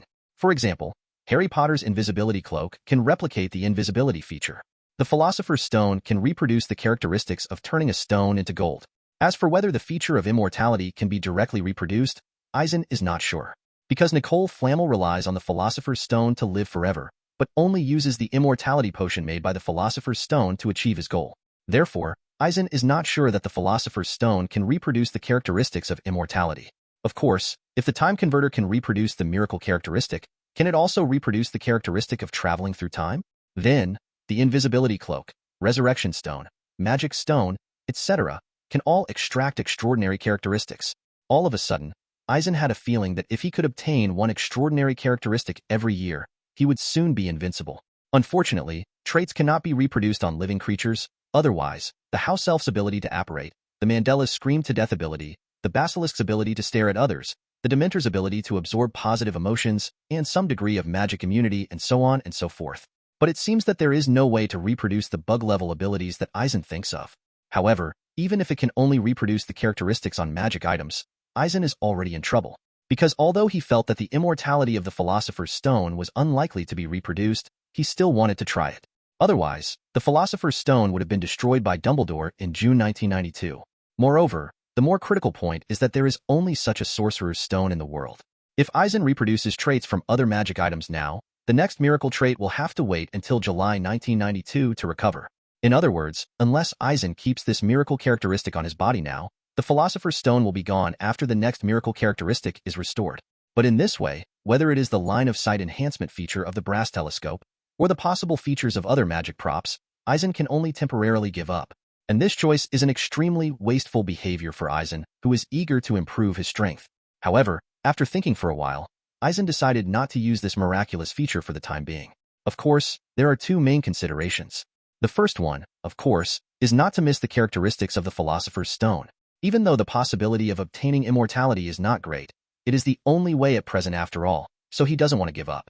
The book-chasing app recommended to me by an old book friend who has known me for 10 years, Yegwa Reading. It's really easy to use. I rely on reading and listening to books to pass the time while driving and before going to bed. You can download Yegwa Udo here. On the other hand, Eisen felt that within a year, the dangers encountered at Hogwarts were extremely limited. After such calculations, Eisen felt that it would not matter much if the integration of features was delayed a year. After making such a decision, Eisen no longer struggled, and then returned to the Leaky Cauldron. Since I met Harry Potter and Hagrid, it was only about a month before Hogwarts started. In fact, during the interview, Eisen said that he wanted to let the little wizard know what awe is, but it was all nonsense. because the magical ability is indeed much more than that of muggles. But right now this world is a real world, so as time goes by in the future, with the explosion of internet technology, the wizarding world will inevitably be exposed to the eyes of muggles. When the time comes, the conflict will be inevitable, and the consequences will be difficult for Eisen to predict. Obviously, Eisen, who tends to be invincible in his heart, naturally hopes that his living environment can be more stable. Although his dog is not a real dog, if he can explore the way of magic with peace of mind, who would not want to? Therefore, Eisen would be very willing if he could instill some private goods into the little wizards in advance. Chapter 10: The Hogwarts Express. After returning to the leaky cauldron, Eisen suddenly found himself free. He wanted to reduce the practice time of spells, and when he was about to make some preparations for lesson preparation, he found that there was no need for lesson preparation at all. In other words, the astronomy class really has no sense of existence in the original book. It is simply a role like a background wall, and there is not even a teaching material. Only from a few words, Eisen knew what the little wizard learned in the astronomy class. For example, observe the sky and learn the names of the different planets and moons, and the constellations they belong to. Then, there are observations to learn the trajectories of planets. In addition, learn to draw astrological charts of stars moving. As for the purpose of the little wizard's learning astronomy, Eisen is very clear. To a large extent, it is to learn divination. Moreover, it is obviously to assist the course of astrology divination. But none of this is a big deal for Eisen. After all, Eisen had previously bought astronomy books and telescopes from the Muggle world. At that time, as long as you talk about it casually, you will be able to play for a whole year. Speaking of which, the reason why Eisen wants to teach young wizards to be in awe is actually to make them less unscrupulous when they may be exposed to the Muggle world in the future. If there were fewer conflicts, the environment in which Eisen lived would naturally be better.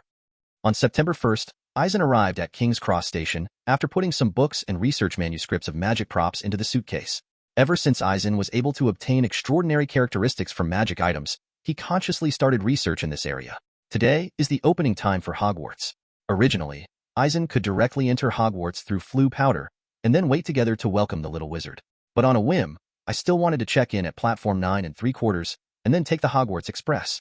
Speaking of which, since entering the wizarding world, Eisen has been in the Leaky Cauldron and Diagon Alley, basically never going out. Regarding the experience of crossing platform 9 3/4, he wanted to try it.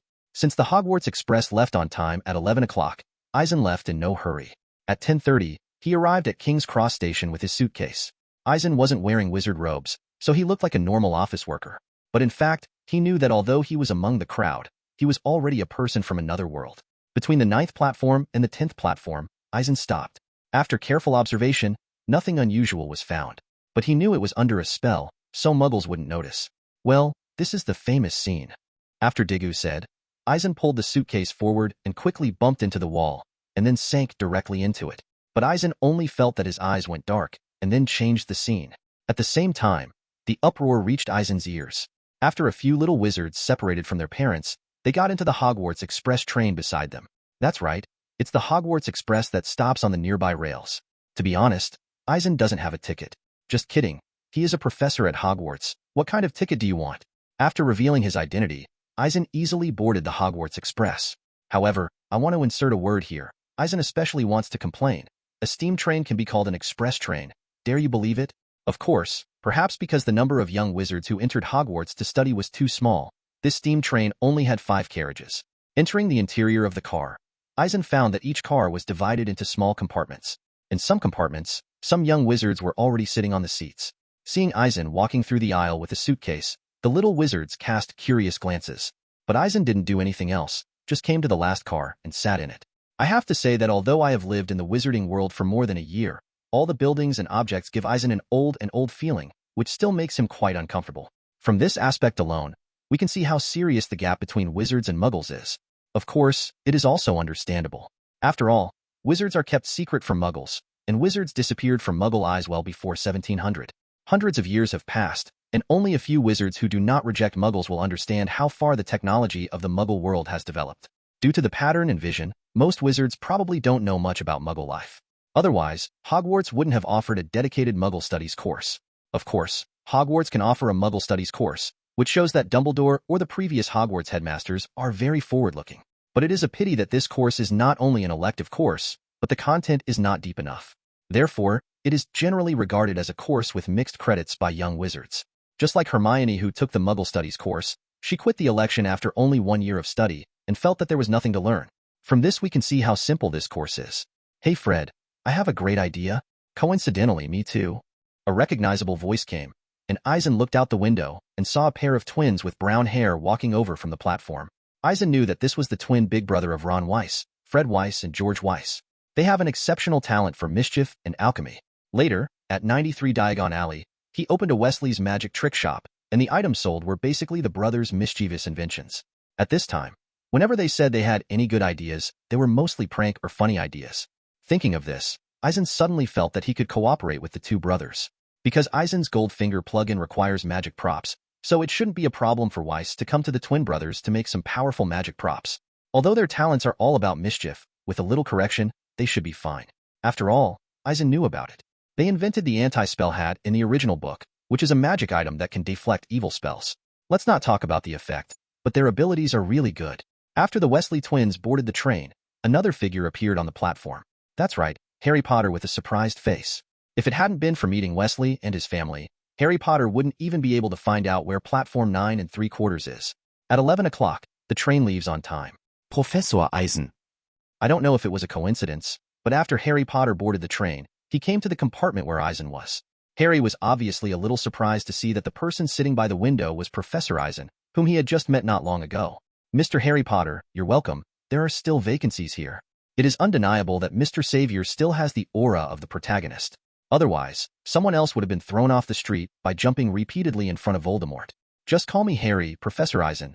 Do wizards also take astronomy classes? After being surprised, Harry Potter sat on the other side, and then asked another question that puzzled him. Yes, that's right. Because Hogwarts has a divination class, the knowledge learned in astronomy class can be used. Facing Harry Potter's question, Eisen gave a simple answer. I have to say that the curriculum of Hogwarts is very interesting. Although divination is an elective course, astronomy is a compulsory course. In other words, the relevant astrology knowledge in astronomy class is something that young wizards must learn. As for whether to take the divination class in the 2nd grade, it depends on the little wizard himself. So, besides astronomy, what courses do you need to study? Professor Eisen. Harry immediately asked his own question. Perhaps, for a little wizard who has lived in the Muggle world since he was a child, the unknown learning journey is still worrying. Well, let me think about it. In addition to astronomy, first-year wizards also need to study history of magic, charms, potions, herbalism, defense against the dark arts, and transfiguration. After recalling, Eisen put the lessons that first-year wizards need to learn have been revealed. In other words, currently the best app for reading and listening to books, Yegwa Reading, Yegwa you do install the latest version. Of course, Harry, you don't need to worry, you are very talented as a wizard. Although Eisen was not afraid of hurting him, he immediately comforted him. Chapter 11 The Iron Triangle, who met for the first time. Excuse me, can I sit? The other cars are full. A head poked in from the outside. The other party glanced at Harry Potter first, and then saw Eisen sitting opposite Harry Potter. It's okay, sit down. Eisen nodded without any objection. Seeing this, Harry Potter also hurriedly said something. By the way, my name is Ron. Here comes Ron Weiss. After sitting down, Ron introduced himself. My name is Harry Potter. Although Harry Potter is not in the wizarding world, there are already legends about him in the wizarding world. So, when he knew that the person in front of him was Harry Potter, Ron immediately showed a look of shock. So, you really have that scar? It seemed that he was afraid of offending the other party, but Ron couldn't help it, so he asked. Yes. Apparently, Harry Potter still didn't know what this scar meant in the wizarding world, so he didn't care at all, and showed a lightning scar on his forehead openly. Then, Ron looked at the smiling Eisen. Oh, this is Professor Eisen, the new astronomy professor. Seeing Ron's movements, Harry Potter introduced his identity in advance without seeing Eisen speak. Eisen, Professor. He thought that the person sitting opposite was just a senior student, but he didn't expect that Eisen turned out to be a professor. For a moment, Ron was a little embarrassed. Yes, come Ron Weiss, take it easy, this is not a Hogwarts classroom. Eisen did not put on airs as a professor. After all, he wasn't Professor McGonagall, so he wouldn't be so harsh. Hearing what Eisen said, Ron breathed a sigh of relief and immediately started talking to Harry. Excuse me, do you need to buy something? A small car full of all kinds of magical snacks shuttled through the aisle and then stopped at the door of the cubicle where Eisen was. Harry Potter, who inherited a huge inheritance, saw his little friend Ron, whom he had just met, was short of money, so he waved his hand and bought all the snacks directly. Eisen also bought some magical snacks in Diagon Alley, candies of various flavors, chocolate frogs that can run and jump, etc. They tasted good. But ever since I ate the snot-flavored beans, I have had a psychological shadow on magic snacks. Evidently, Eisen couldn't accept such vile behavior from the magic snack shop. Could it be that wizards are really bored and can only have some fun like this? Not to mention, Eisen's idea is really very possible. After all, even prank items can be sold in a store openly, so it is not very strange to play a prank in the magic snack. For a while, Ron and Harry were talking while eating snacks. Eisen on the side focused his gaze on the scenery outside the window. On the surface, Eisen is just looking at the scenery outside the window, but in fact, Eisen is still thinking about the nature of miracles. This time, when seeing Harry and Ron holding all kinds of magic snacks, Eisen suddenly thought of one thing. That is, are magic snacks considered magic props? Or by extension, is magic potion considered a magic item? After all, it's all about eating. If you can, then great. Not to mention other magic potions. You must know that Felicia can make people more lucky. This is totally a bug. Coincidentally, one of Eisen's miraculous properties has not been consumed yet, so he can try it now. Is this a real frog? Harry picked up a small box, looked back and forth, but found nothing unusual. No, it's just spells, but you can collect cards. Ron's mouth was full of food, but he still introduced it to Harry. Each pack can collect a card, and I already have more than 500. After Harry opened the package, a frog made of chocolate appeared in front of his eyes. But obviously, this was the first time Harry saw this thing. Then, after the chocolate frog called out, it jumped directly onto the glass of the train window. Be careful, Ron reminded Harry. Chocolate frog. Just as the thing was about to jump out of the window, Eisen smiled and held out his right hand. It was just a casual movement and a spell, and the chocolate frog obediently flew to Eisen's hand. Wow, I know this spell. It's the flying curse. My mother often uses it at home. Ron explained it to Harry, who was on the side with a surprised expression, full of envy. That's right, the flying curse. The little wizard can learn it after entering Hogwarts. After handing the chocolate frog to Harry, Eisen said with a smile, but he was still a little discouraged. That's right, Goldfinger didn't react at all to the magic snack. This means that the magic potion probably won't elicit Goldfinger's reaction either. It seems that Eisen's goal can only be magic props. In other words, currently the best app for reading and listening to books, Yegwa Reading, Yegwa You Do install the latest version. By the way, Fred gave me a spell that can turn scabbers into yellow. Do you want to see it? Perhaps it was because of Eisen's magic that he became interested, so Ron suddenly had the desire to perform. At that moment, Harry became interested and looked at Ron curiously, while Eisen also smiled and nodded, giving him an encouraging look. However, Eisen knew that Ron's performance this time was a failure. The reason? Eisen thinks that there is a high probability that Ron was fooled by Fred. After all, Fred, who is used to tricking people with pranks, can definitely do this. Sunshine. Ron took out his wand, waved it, and only read the beginning, but was suddenly interrupted. Has anyone seen a toad? A little witch with thick brown long hair appeared at the door of the cubicle, glanced inside, and continued, Neville's toad is gone. Obviously, this is Hermione Granger, the wisdom of the Iron Triangle. Looking at the little girl in front of him, Eisen couldn't help sighing. She really is a beauty. While speaking, Hermione's front teeth were exposed. Although he didn't know who the person who appeared suddenly was, Ron shook his head and said that he didn't see any toads. Oh, are you going to cast magic? Come and have a look. Perhaps seeing Ron's movement of holding the wand, Hermione showed great interest. Of course, she may not realize that she is somewhat domineering. Sunshine, daisies, sweet cream. Turn this fat, stupid mouse yellow. Ron chanted the spell in a serious manner, almost making Eisen laugh. After a flash of light, Ron's pet mouse, Scabbers, remained unchanged. Immediately, Ron showed a look of embarrassment, and Harry also shrugged, not knowing how to comfort him. Are you sure it's a real spell? It's obviously not very useful, is it? Hermione obviously didn't have this scruple and commented directly. I've also tried a few simple spells, but they've been very successful every time. Saying this, Hermione sat down directly across from the two, next to Eisen. Maybe she wasn't malicious herself, but the tone of her speech was really speechless. It's no wonder that in the original book, the little wizards hated Hermione very much at first. For example, Oculus Reparo, Hermione, holding a wand, cast a spell over Harry's glasses. Apparently, this spell is a simple variant of Reparo. As Hermione's voice fell, Harry's glasses suddenly became in good condition, as if they were newly purchased. K. Eisen couldn't help but praise in his heart. Even though it was just variant spells, being able to master some spells before the start of school only showed that Hermione was worthy of being a top student. At this point, Eisen really felt that Hermione should be in Klaus instead of Gryffindor. Wow, you're Harry Potter? I'm Hermione Granger, so you are? When Harry took off his glasses, Hermione noticed the scar on his forehead. Hermione, with a surprised face, first introduced herself, and then looked at Ron beside him. Ron, still busy with his mouth, introduced his name. Excellent repair spell. If it's in class, I can't help giving you extra points. Before Hermione looked over, Eisen directly praised it. To be honest, as a professor, well, even though it is only a professor of astronomy, Eisen still understands why teachers like to excel at students. Not to mention the sense of accomplishment, it really makes people worry. Extra points? Hermione looked at the older boy in front of her with a properly puzzled expression. Yes, this is the new Professor Eisen from Hogwarts. Ron at the side took the opportunity to reveal Eisen's identity. That's right, although Eisen is an adult, his 19-year-old appearance basically makes people subconsciously think that he is just a senior student, not a professor at the school. Professor Eisen.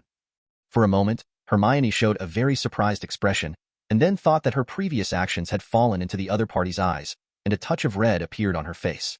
That's right, Miss Hermione Granger, don't be nervous, this is not a classroom. Eisen still had a friendly smile.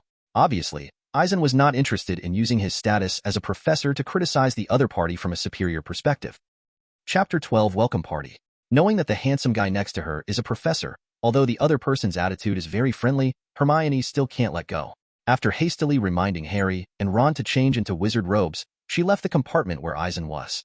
Time passed slowly, and when it was completely dark, the Hogwarts Express stopped. That's right, this is Hogsmeade, the previous stop of Hogwarts. Hogsmeade is a purely wizarding village. According to the regulations of the Hogwarts School of Witchcraft and Wizardry, little wizards are not allowed to come here until they are in the 3rd grade. Even wizards in their 3rd year and above had to have a guardian sign off to be there on certain Saturdays. This time, after the Hogwarts Express stops here, the little wizards will also enter Hogwarts Castle by boat. Okay, 1st-year wizard, please follow me. Come on, 1st-year wizard, follow me. After the Hogwarts Express train stopped, a voice sounded quickly. That's right, this is Hagrid who oversees 1st-year admissions. Holding a lantern, he was busy greeting the little wizard who got off the train. Hello, Harry. Hagrid greeted Harry after seeing Harry. Ron on the side, seeing Hagrid, was also amazed at his height. The little wizard's luggage is still on the train. There is no need for the little wizard to carry it. Someone will help them to school. Good evening, Hagrid. Eisen, who came down behind, stepped forward to say hello. Good evening, Professor Eisen. Hagrid was clearly pleased to see Eisen also get off the train. The little wizard enters school, and then goes to Hogwarts School of Witchcraft and Wizardry by boat on the Black Lake. Amidst the amazement of the young wizards, Eisen also boarded the boat. Although it was already night, under the moonlight, one could still see a tall castle standing at the end of the Black Lake. The castle is majestic, the minarets stand tall, and every window reflects luster. Not only does it not have a gorgeous feeling, but it makes people feel more mysterious. The boat carried the little wizards forward slowly, and after passing through a dark tunnel, they finally came to a pier. After crossing a flat grass, Eisen and the little wizards came to the gate of Hogwarts Castle. After climbing up the steps, a tall, long-haired witch stood in front of her. Seeing her in emerald green robes and serious look, she is obviously the vice principal of Hogwarts, Professor McGonagall. Welcome to Hogwarts. After you enter this door, you will gather with other students. Looking at the little wizard who stopped, Professor McGonagall began to speak. But before you can take your seats, you must assign houses. Gryffindor, Hufflepuff, Ravenclaw, and Slytherin, respectively. If you perform well, points will be added to the academy, and if you make mistakes, students will lose points. At the end of the school year, the college with the highest score will win the College Cup. After speaking, Professor McGonagall was about to turn around and enter the restaurant. Good evening, Professor McGonagall. I hope I'm not late. Eisen, who was at the back of the crowd, took the opportunity to walk up to McGonagall to say hello. Good evening, Professor Eisen. I thought you would be late for the dinner. Looking at Eisen, who appeared in front of him, Professor McGonagall nodded, but his expression remained unchanged. Just to experience the Hogwarts Express, but I have to say, the scenery along the way is very beautiful. Eisen shrugged his shoulders. After entering the auditorium, the scene in front of him suddenly changed. In the magnificent hall, hundreds of young wizards sat on both sides of 4 long tables. The ceiling above the head is extremely high, but it is enchanted, and it looks as if the starry sky is right in front of you. Strangely, although there are only candles in the entire hall to provide light, it does not appear dim. Under the watchful eyes of hundreds of young wizards, Eisen walked towards the professor's seat on his own. He was then placed next to Hagrid by Professor Dumbledore. That's the new professor. Too young. Eisen, who appeared in front of everyone, caused quite a stir because of his age. But then, with the arrival of dozens of freshmen from Professor McGonagall, all attention turned to them. Soon, the sorting ceremony began. Under the roll call of Professor McGonagall, little wizards sat on chairs one by one, and then were covered with black shiny hats, and were assigned to colleges one by one. There were no disturbances. People like Harry, Ron, and Hermione were all assigned to Gryffindor. Of course, other people also had their own places to go. For example, Draco Malfoy, and even the few little followers around him, were assigned to Slytherin. Of course, Eisen was quite impressed with Malfoy, because when he watched a movie in his previous life, he seemed to remember that this guy's name was translated as Drag Brother Horse Manure, and Eisen almost peed laughing at that time. The book chasing app recommended to me by an old book friend who has known me for 10 years, Yegwo Reading. It's really easy to use. I rely on reading and listening to books to pass the time while driving and before going to bed. You can download Yegwo here. However, when he saw the Sorting Hat, Eisen's expression became serious again, because he suddenly thought of a question, that is the Sorting Hat a magic item or a magical creature? It is said that it is a pure magic tool, but it obviously has thoughts. Let's say it has thoughts, but it is only a magical method used by the 4 founders of Hogwarts to give birth to thoughts, and this kind of thoughts is actually it just represents the thoughts of the 4 founders on how to choose the little wizards for admission. So, is Goldfinger useful for the Sorting Hat? However, after thinking about it for a while, Eisen felt that even if it was useful, he probably wouldn't waste a miracle attribute for it, because the ability of the Sorting Hat was really useless to Eisen. Whenever a little wizard is assigned to their respective colleges, the senior students will cheer and welcome the little wizard at the dining table of the corresponding college. Soon, the sorting ceremony was over, and Dumbledore began his routine speech. I would like to announce to you some things that you must pay attention to in the new semester. Dumbledore stood up.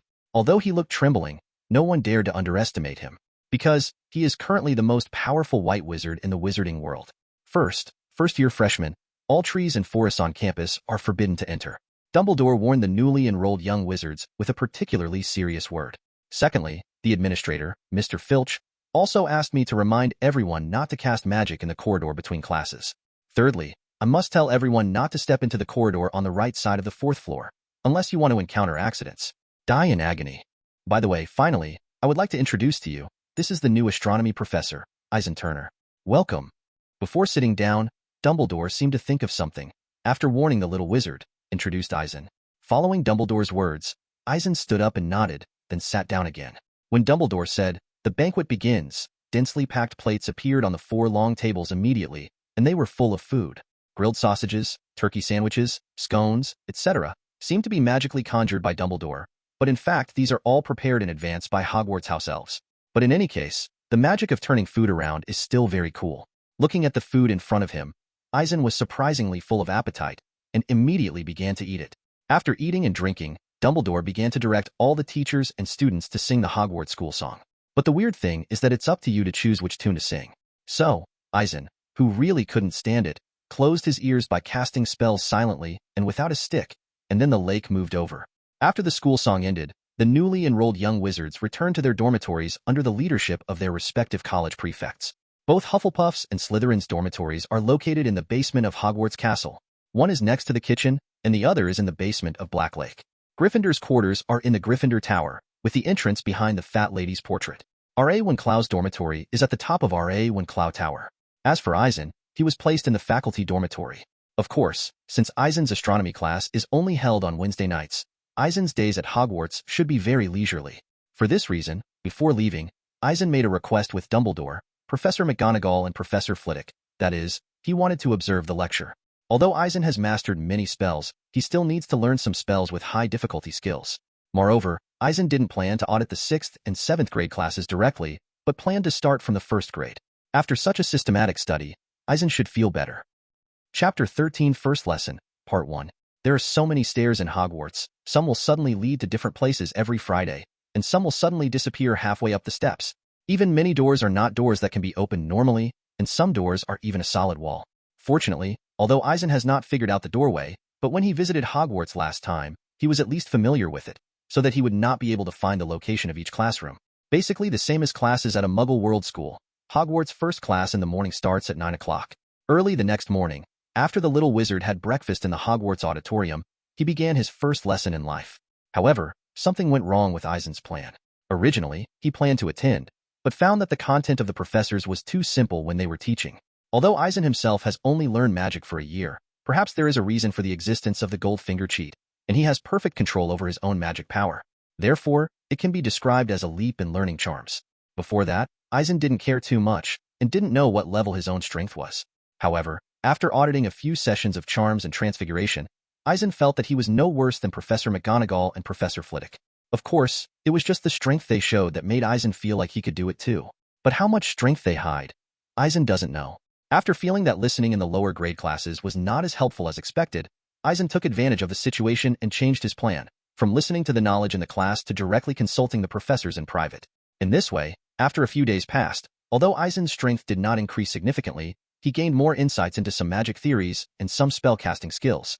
Obviously, it is better to communicate with several experienced professors than Eisen to practice by himself. At the very least, these theoretical foundations can deepen his background. During the first transformation class for the Little Wizards, Professor McGonagall showed animagus transformation in front of the Little Wizards. Although the Little Wizards didn't know how powerful this technique was, Eisen knew how difficult it was.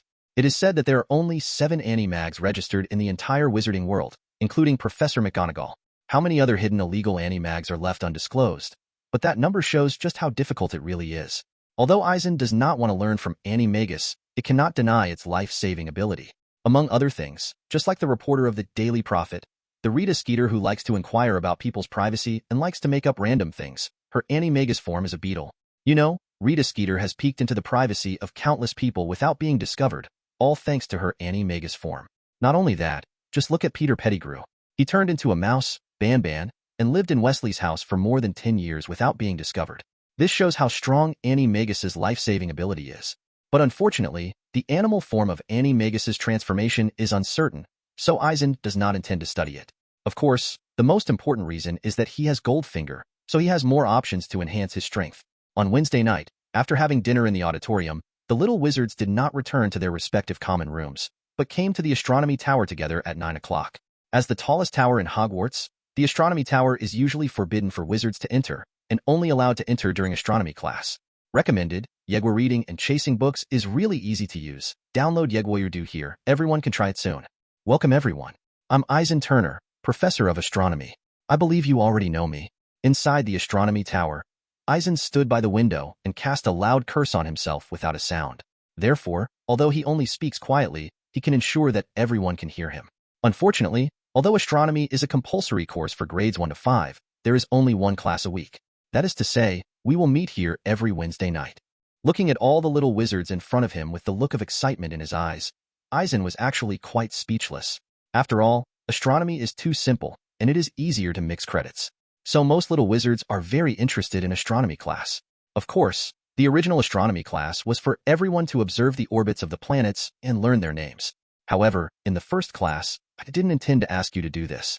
The content of the Little Wizards astronomy class was originally it started with understanding the planets and satellites of the solar system, but Eisen still intends to make some changes. So, Professor Eisen, what are we going to do? As soon as Eisen finished speaking, a bold little wizard asked. Of course, I've had a good chat with you guys. Eisen shrugged and smiled. Everyone can see that as a professor at Hogwarts, I am the youngest one. If this is the case, then I don't have to put on a serious look like those old men. Eisen blinked at the crowd. Wow. Maybe they were surprised by Eisen's attitude, but after being stunned for a moment, the little wizards all cheered. Okay, before class, can I ask, do you know anything about astronomy? Whether it's the solar system or the entire starry sky. Clapping his palms, Eisen interrupted the cheers of the little wizards, which raises a question. As soon as the words were finished, a little witch of Gryffindor raised her hand. Miss Hermione Granger, then please tell me what you know. Obviously, Hermione, who was born in the Muggle world, showed her attributes as a schoolmaster. Yes, Professor Eisen.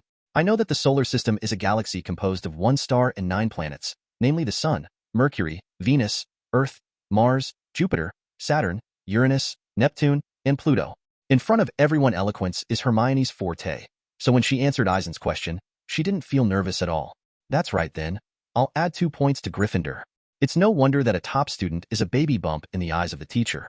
With such a student, at least in Eisen's opinion, it is much easier to activate the classroom atmosphere. However, many young wizards must know why wizards study astronomy. After giving Hermione a look of praise, Eisen continued to ask, learn divination, fortune-telling. The voices of some little wizards sounded. That's right, the purpose of studying astronomy is to learn divination and predict the future. At this point, the smile on Eisen's face suddenly became obvious. Perhaps you don't know. I have lived in the Muggle world for a long time for a while, so my worldview has more or less changed. Professor Eisen, what is worldview? A little wizard interrupted Eisen, but Eisen was not angry, because at a glance, Eisen found that almost all the little wizards were looking at him. It was only then that Eisen realized that for the extremely closed circle of wizards, the concept of worldview was indeed very new. Worldview, that is, people's basic views and opinions on the world. Simply put, everyone's worldview is different, and it is an inherent concept formed by a person's cognition of things and the world. For this aspect in terms of content, Eisen really can't go too deep. To give a simple example, many of you little wizards have lived in wizard families since childhood, so you can use a cleaning spell to clean the room. Then, for you, using a cleaning spell for cleaning is a matter of course. Things, and little muggle-born wizards, before being exposed to magic, must feel that it is impossible to clean up the house by reciting a spell. Obviously, this is the difference in worldview caused by different living environments. Seeing the little wizards with a suddenly realized expression, Eisen stopped the topic in time. So, after a little change in my worldview, I suddenly felt that predicting the future through divination is not only unscientific, but also unmagical. Afterwards, Eisen said a conclusion that surprised the little wizard. Professor Eisen, since there is no science or magic, why does Hogwarts still have such courses? Hermione boldly refuted Eisen's words without raising her hand. Obviously, after seeing the magic of magic, Hermione didn't quite understand Eisen's open and above-board refutation of authority's conclusions. After all, Hogwarts has the greatest white wizard in the entire wizarding world, so Hogwarts courses, of course, represent this authority. Yes, although I don't think it's scientific or magical, it does exist. For example, Professor Sybil Trelawney, your divination professor, has this talent herself, and she can do it to a certain extent through divination predict the future.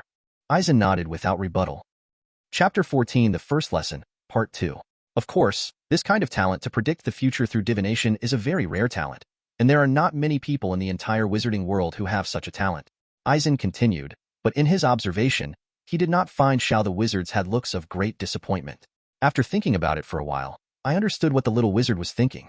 Obviously, for little wizards, divination is also a course with mixed credits. So basically, all little wizards don't care about the method of predicting the future through divination.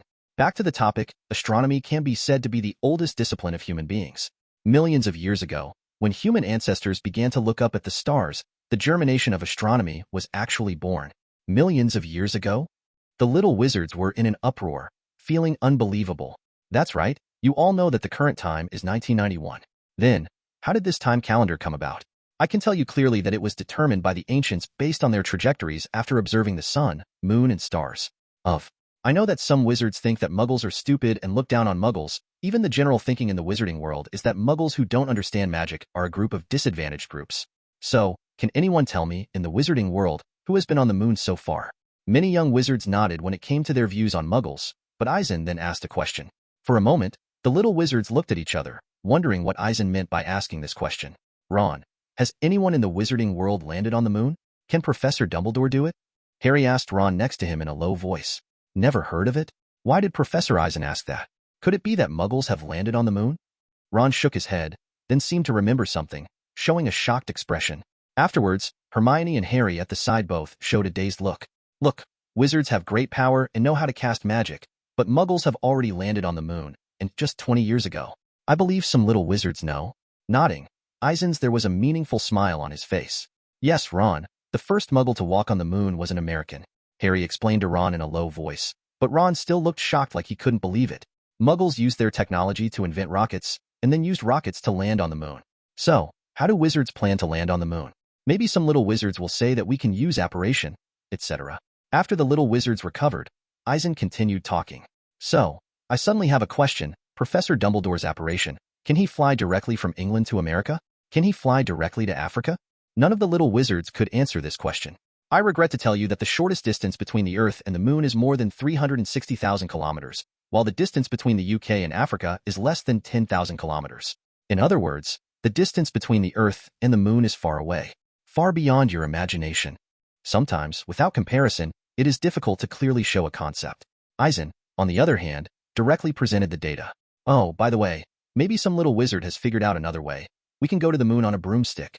Come on, even if you ride the fastest Nimbus 2000, you will have to fly for almost 2 months. It takes time to reach the moon.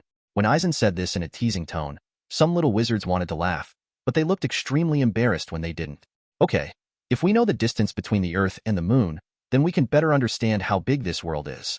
Having said that, Eisen took out his wand and waved it, and then a ray of light fell on his open left hand. Afterwards, Eisen transformed this ray of light through a powerful deformation technique and projected it in midair to make a model of the solar system. What appeared in front of the little wizards, like a holographic projection, suddenly made their eyes widen. That's right, after discussing with Professor McGonagall, Eisen has been able to transform elements. Of course, it is just a simple change of a single element, not a transformation from matter to element. The book-chasing app recommended to me by an old book friend who has known me for 10 years, Yegwa Reading. It's really easy to use. I rely on reading and listening to books to pass the time while driving and before going to bed. You can download Yegwa here. For example, he can transform the light summoned by the illumination charm, but he cannot directly turn tables, chairs, books, and other items into light.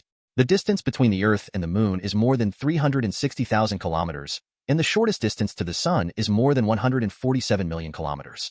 If the scale is stretched a bit, then the diameter of the solar system is as long as 11.8 billion kilometers. As Eisen narrated, the solar system model in his hand shrank rapidly, and the observation angle of the little wizard also increased rapidly. But this is only calculated with Pluto as the boundary. If the orbit of the comet is also included, then its diameter will expand by more than 150 times. The solar system model in Eisen's hand continued to shrink, and then a comet continued to shuttle around the edge. Looking farther away, we will find countless star systems, which, like the solar system, are on a cantilever. And each cantilever is composed of countless stars and nebulae. Orion Cantilever, Sagittarius Cantilever, Perseus Cantilever weight. It constitutes the Milky Way. The diameter of the Milky Way is 100,000 times the diameter of the solar system. The light flickered, and Eisen controlled the boundary to continuously flash light points representing stars, and then quickly shrunk, and then Orion cantilevered, the entire Milky Way appearance in front of the public. Of course, the local group of galaxies and the Virgo cluster are even bigger, but you only need to understand this concept a little bit. Then, Eisen dispersed the astrological model in his hand.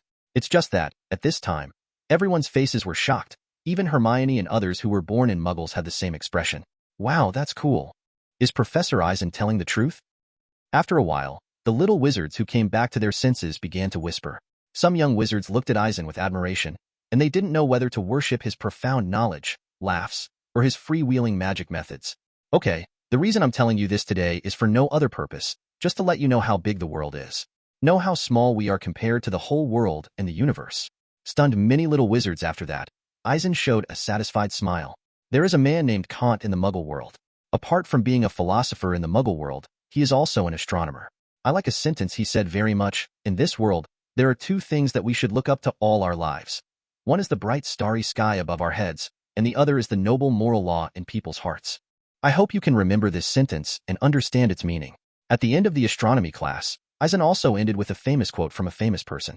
Regarding the performance of this class, Eisen felt that he was okay. At least on the surface, he let the little wizards know that their goal of high heaven and earth had been achieved. As for whether it can really make the little wizard feel awe, Eisen actually has no idea. To be honest, Eisen feels unlikely. Although this kind of method can shock the little wizard, he felt that it was nothing more than watching a movie with the little wizard. After a while, they might completely forget about it.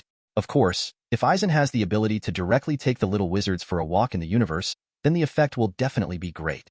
But unfortunately, Eisen's strength is still far behind. Fortunately, Eisen didn't expect to be able to change the inherent concepts of the little wizards. In the future courses, he planned to bring some private goods with the little wizards when they observed the stars. This subtle change may have a little effect.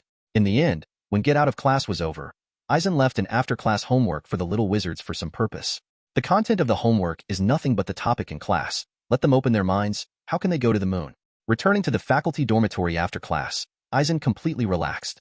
Thinking of the development trajectory of the world, although Eisen is not very worried, it is not without a little sense of urgency. With a thought, Eisen's character panel appeared in front of him. Character: Eisen Turner. Extraordinary talent. Magic: activated. Magic value: 4,240. Add 10 points of magic every day. Extraordinary characteristics: excellent level spellcasting characteristics, fit degree 115. Already fused. Miracle feature: 1 copy, automatically get 1 copy every year. The magic power has reached more than 4,000 points, which shows that Eisen's magic power has reached the level of an adult wizard. Why do you say that? In fact, after comparing with some professors at Hogwarts these days, they all think that Eisen's magic power is slightly stronger than that of ordinary adult wizards. Therefore, in Eisen's view, his magic power level should have reached the passing line relatively speaking. But in terms of actual combat, Eisen is obviously still very immature. Chapter 15: Flight Lessons. In the second week after school started, when the Quidditch trials were about to be held, the first-year little wizard finally started learning flying lessons. Before this period of time, Harry was known by everyone because of his fame. The plot unfolded as Eisen expected. For some reason, Snape couldn't understand Harry everywhere and took the opportunity to deduct points. Professor Snape's behavior directly made him the most hateful professor in the eyes of the Iron Triangle. Of course, in addition to this, Professor Quirrell is wearing a big turban and exuding an unpleasant garlic smell, which is also unbearable for little wizards. Although Professor Quirrell insisted that his turban was a gift from an African prince to thank him for freeing him from the revenant zombies, no little wizard believed this statement. Wes, the twin brother, even insisted that Professor Quirrell's hood was stuffed with garlic. At 3:30 p.m. on Thursday, the little wizards of the first grade came to the flying class venue one after another. The flying lessons were taught together by Gryffindor and Slytherin students. Since the astronomy class was just taken last night, some of the little wizards were still whispering as they headed to the flying class. That's right, perhaps because of taking flying lessons to get in touch with broomsticks, some young wizards actually discussed the possibility of using broomsticks to land on the moon. Ron, do you think a broomstick can fly to the moon? Because Ron came from a wizard family, Harry asked him directly on the way. I don't know, but maybe Professor Dumbledore can do it? Ron shrugged his shoulders, although he also felt that no one could do it, but he still supported Dumbledore's ability. However, after flying into space, you can't breathe. Harry put forward his own point of view. Obviously, he felt that even a great wizard like Professor Dumbledore couldn't help breathing. Maybe he can solve it with magic, who knows? Ron didn't know how to solve this problem either. He could only think that Dumbledore could solve this problem with some powerful magic. Speaking of flying lessons, Eisen is actually quite envious, because he has never ridden a broomstick. As a human being for 2 lifetimes, although Eisen once flew in the sky in a plane, he didn't feel that kind of flight at all. You know, flying has always been a desire for human beings. Right now, although Eisen also wants to experience it, he is not too embarrassed to try it in front of the little wizard. If, like some young wizards, he has no talent for flying, wouldn't he be embarrassed in public? Therefore, Eisen could only hold back the idea of riding a broomstick. On the court, Hermione didn't show her usual academic demeanor, and her flying talent can only be said to be quite satisfactory. On the other hand, Harry and Malfoy had excellent flying talents. After Malfoy snatched Neville's memory ball for a provocation, he and Harry had an exhibition match of Sky Chase. Meanwhile, Hermione's face puffed up from anger. There was no way, Professor Hodge, the flying class professor, told the little wizards not to move when he sent the injured Neville to the hospital. As a result, Harry and Malfoy had a flying chase exhibition match and immediately pissed off the good student Hermione. Eisen, who was watching the little wizard's flying lesson from a distance, couldn't help applauding Harry's flying skills. To be honest, in the wizarding world, the difference between whether a wizard is talented or not is really obvious. For example, Harry has a talent for flying, Wesley's twin brothers have a talent for mischief, and so on. And now, Eisen, who has Goldfinger, believes that he will definitely have more talents in the future. After a bit of a chase, Malfoy threw the Remembrall, and Harry managed to catch it before it hit the ground. It was the first time for Harry, who found out that he had the talent for flying, to be so happy, but he didn't realize that Professor McGonagall saw everything he did. Harry Potter. A voice interrupted Harry's good mood. You're going to break your neck. Professor McGonagall looked shocked. Obviously, the little wizard of Gryffindor was more courageous than she imagined, but she still found Harry's flying talent amazing. Professor, it wasn't his fault. A few Gryffindor wizards went up to help talk, and they thought it was Malfoy who started it all. But Professor McGonagall obviously wouldn't give them a chance to defend themselves and took Harry away. The next thing, if Eisen didn't expect it, then Harry should have been spotted by Professor McGonagall for his flying talent and recommended him to Oliver Wood, the captain and goalkeeper of the Gryffindor Quidditch team. Originally, it was impossible for a first-year wizard to join the Quidditch team, but because of Harry's outstanding talent, he was exceptionally allowed to join the Quidditch team and became a seeker. The job of the seeker, as in the whole Quidditch team, is to find the snitch and catch it. In this way, not only can you get 150 points, but you can also end the game immediately. However, when thinking of Quidditch, a football sport, in the wizarding world, some thoughts could not stop coming to Eisen. The first thing he thought of was something related to his Goldfinger. For example, in the game of Quidditch, there are 4 balls on the field. One, the size of a soccer ball, is called a quaffle and is an ordinary ball that doesn't move and is passed between chasers. In addition to the quaffle, there are 2 smaller iron balls called bludgers. The bludger is awesome. It flies all over the court, is very aggressive, and can knock a wizard off his broom. And the smallest ball is the snitch. And the idea that popped into Eisen's head had to do with bludgers and the snitch. He suddenly thought, do bludgers and snitches also have magical properties? Thinking of this question, Eisen suddenly felt that it was necessary for him to try it out, because he suddenly thought, can different magic items with similar functions extract the same magic characteristics, or what are the different characteristics? As this question flashed through Eisen's mind, another question arose immediately, that is, can the same magical properties be repeatedly extracted and fused? For example, Eisen made a few more wands in Ollivander's wand store. can they reproduce some of the characteristics of the wand and then integrate them into the fingers? In this way, the degree of fit is continuously improved, and the power of the spell is continuously amplified. If this method does not work, can the similar characteristics of different magic items be repeatedly fused and superimposed? For example, the flight characteristics of the broomstick are reproduced and integrated, and then the flight characteristics of the bludger and the golden snitch are reproduced and integrated. With such fusion and superposition, will the flight speed be faster and more flexible? Thinking of this, Eisen was particularly moved. But it's a pity that his gold finger can only have one miraculous feature per year, and there is no way to conduct large-scale experiments. So for the time being, Eisen still intends to make up for his own shortcomings, rather than directly superimposing the same features. For now, though, Eisen can check it out first. Thinking of this, Eisen went directly to the flying lesson site. Hermione, come with me. The little wizards were still standing together, waiting for Professor Hodge, while Eisen beckoned directly to Hermione. Professor Eisen. Seeing that it was Eisen waving, Hermione's face showed a tangled look. He should be struggling whether to listen to Professor Hodge's words and stand still and wait, or listen to Eisen's words and follow up. However, after only struggling for a moment, Hermione still came to Eisen. How do you feel about flying lessons? Eisen intends to use this topic as an entry point. It's not good, Professor. I found that my flying talent is not as good as Harry's. Whether it's charms, potions, or transfiguration, she has always been a top student. And when she finds that Harry's flying talent is better than hers, after being strong, I was still a little unconvinced. The book-chasing app recommended to me by an old book friend who has known me for 10 years, Yegwa Reading. It's really easy to use. I rely on reading and listening to books to pass the time while driving and before going to bed. You can download Yegwa here. Haha, there is no way. Harry has perfectly inherited his father's flying talent. Eisen still understood the little girl's thoughts. After all, if a top student suddenly finds out that the scumbags around him far surpass him in a certain aspect, that kind of sudden blow will surprise the top student. Still, Eisen explained. So, what's the matter with Professor Eisen? Maybe the timing was wrong. Hermione didn't ask further, but asked about Eisen's purpose. Oh, by the way, can I have a look at your wand? Eisen felt a little hot on his face after saying his purpose. After all, a wand is an extremely important personal item for any wizard. Thank you. Luckily, Hermione, a Muggleborn, wasn't sensitive about that. Of course, it may also be because Eisen is a Hogwarts professor. Although puzzled, Hermione took out her wand from inside her wizard robe and handed it to Eisen. Is it possible to consume a miraculous feature to reenact the discovery of the extraordinary feature excellent level spellcasting feature?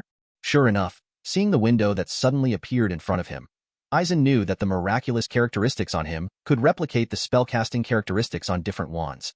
Feeling the 10-inch vinewood wand, Eisen felt that the flow of magic power was a bit jerky, but obviously, this spellcasting characteristic could be reproduced by himself.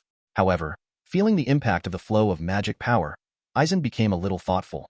It seems that the degree of fit has nothing to do with whether it is an excellent class or not. The vine wand, excellent, Eisen said, returning the wand to Hermione. Thank you, Professor Eisen. Hermione didn't know why, but thanked her anyway.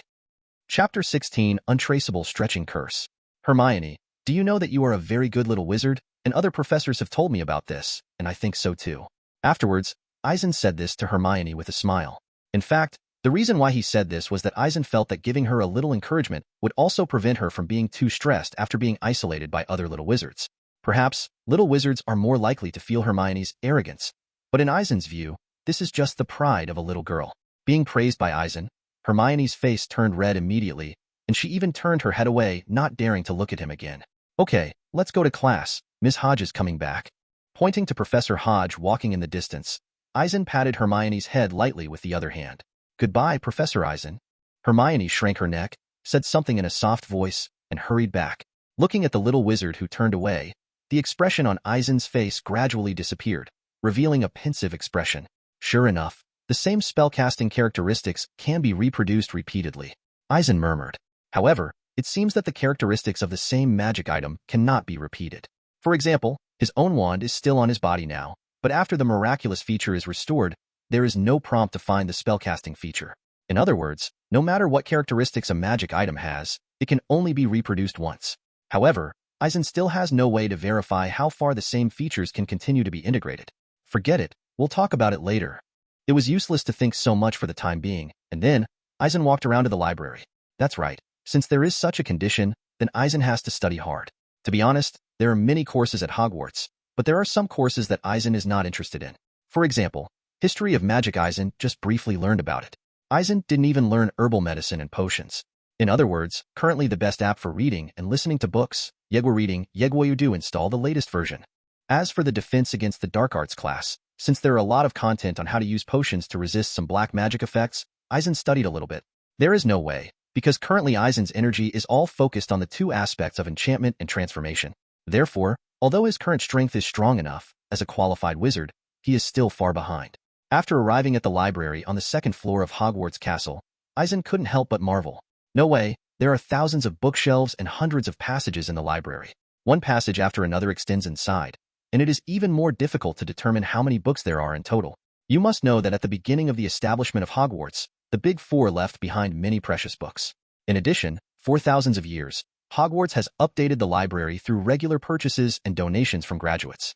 So far, the collection in the library has reached a very amazing level. It can be said that the place with the most books in the wizarding world is the Hogwarts Library. The library on Thursday seemed extraordinarily quiet. There was no way, the students were all in class, so only the administrator, Ms. Pants, and a few senior students stayed here. In fact, this is perfectly normal, because there are always some students who will come to borrow books in order to complete their homework, especially the senior students. In order to prepare for the exam, they may come more frequently. After greeting Ms. Pants at the entrance registration desk, Eisen walked into the library on his own. The restricted section, the original place where Harry and Hermione used to hang out, Eisen knew that there were many dangerous dark arts books in it. Among them, the most famous book is Secrets of Cutting-Edge Black Magic. The famous Voldemort found the method of making Horcruxes when he was still in school. Now, the book was taken back to his room by Dumbledore. All the books that mentioned Horcrux information were transferred by him. In addition, Hermione once borrowed a copy of Power Potion in the restricted section, which made the Polyjuice Potion. Clearly, though, none of these are Eisen's current goals. So, after finding books related to the untraceable stretching curse and the apparition curse, Eisen sat on a table beside him and read it. As time passed, Eisen gradually immersed himself in it.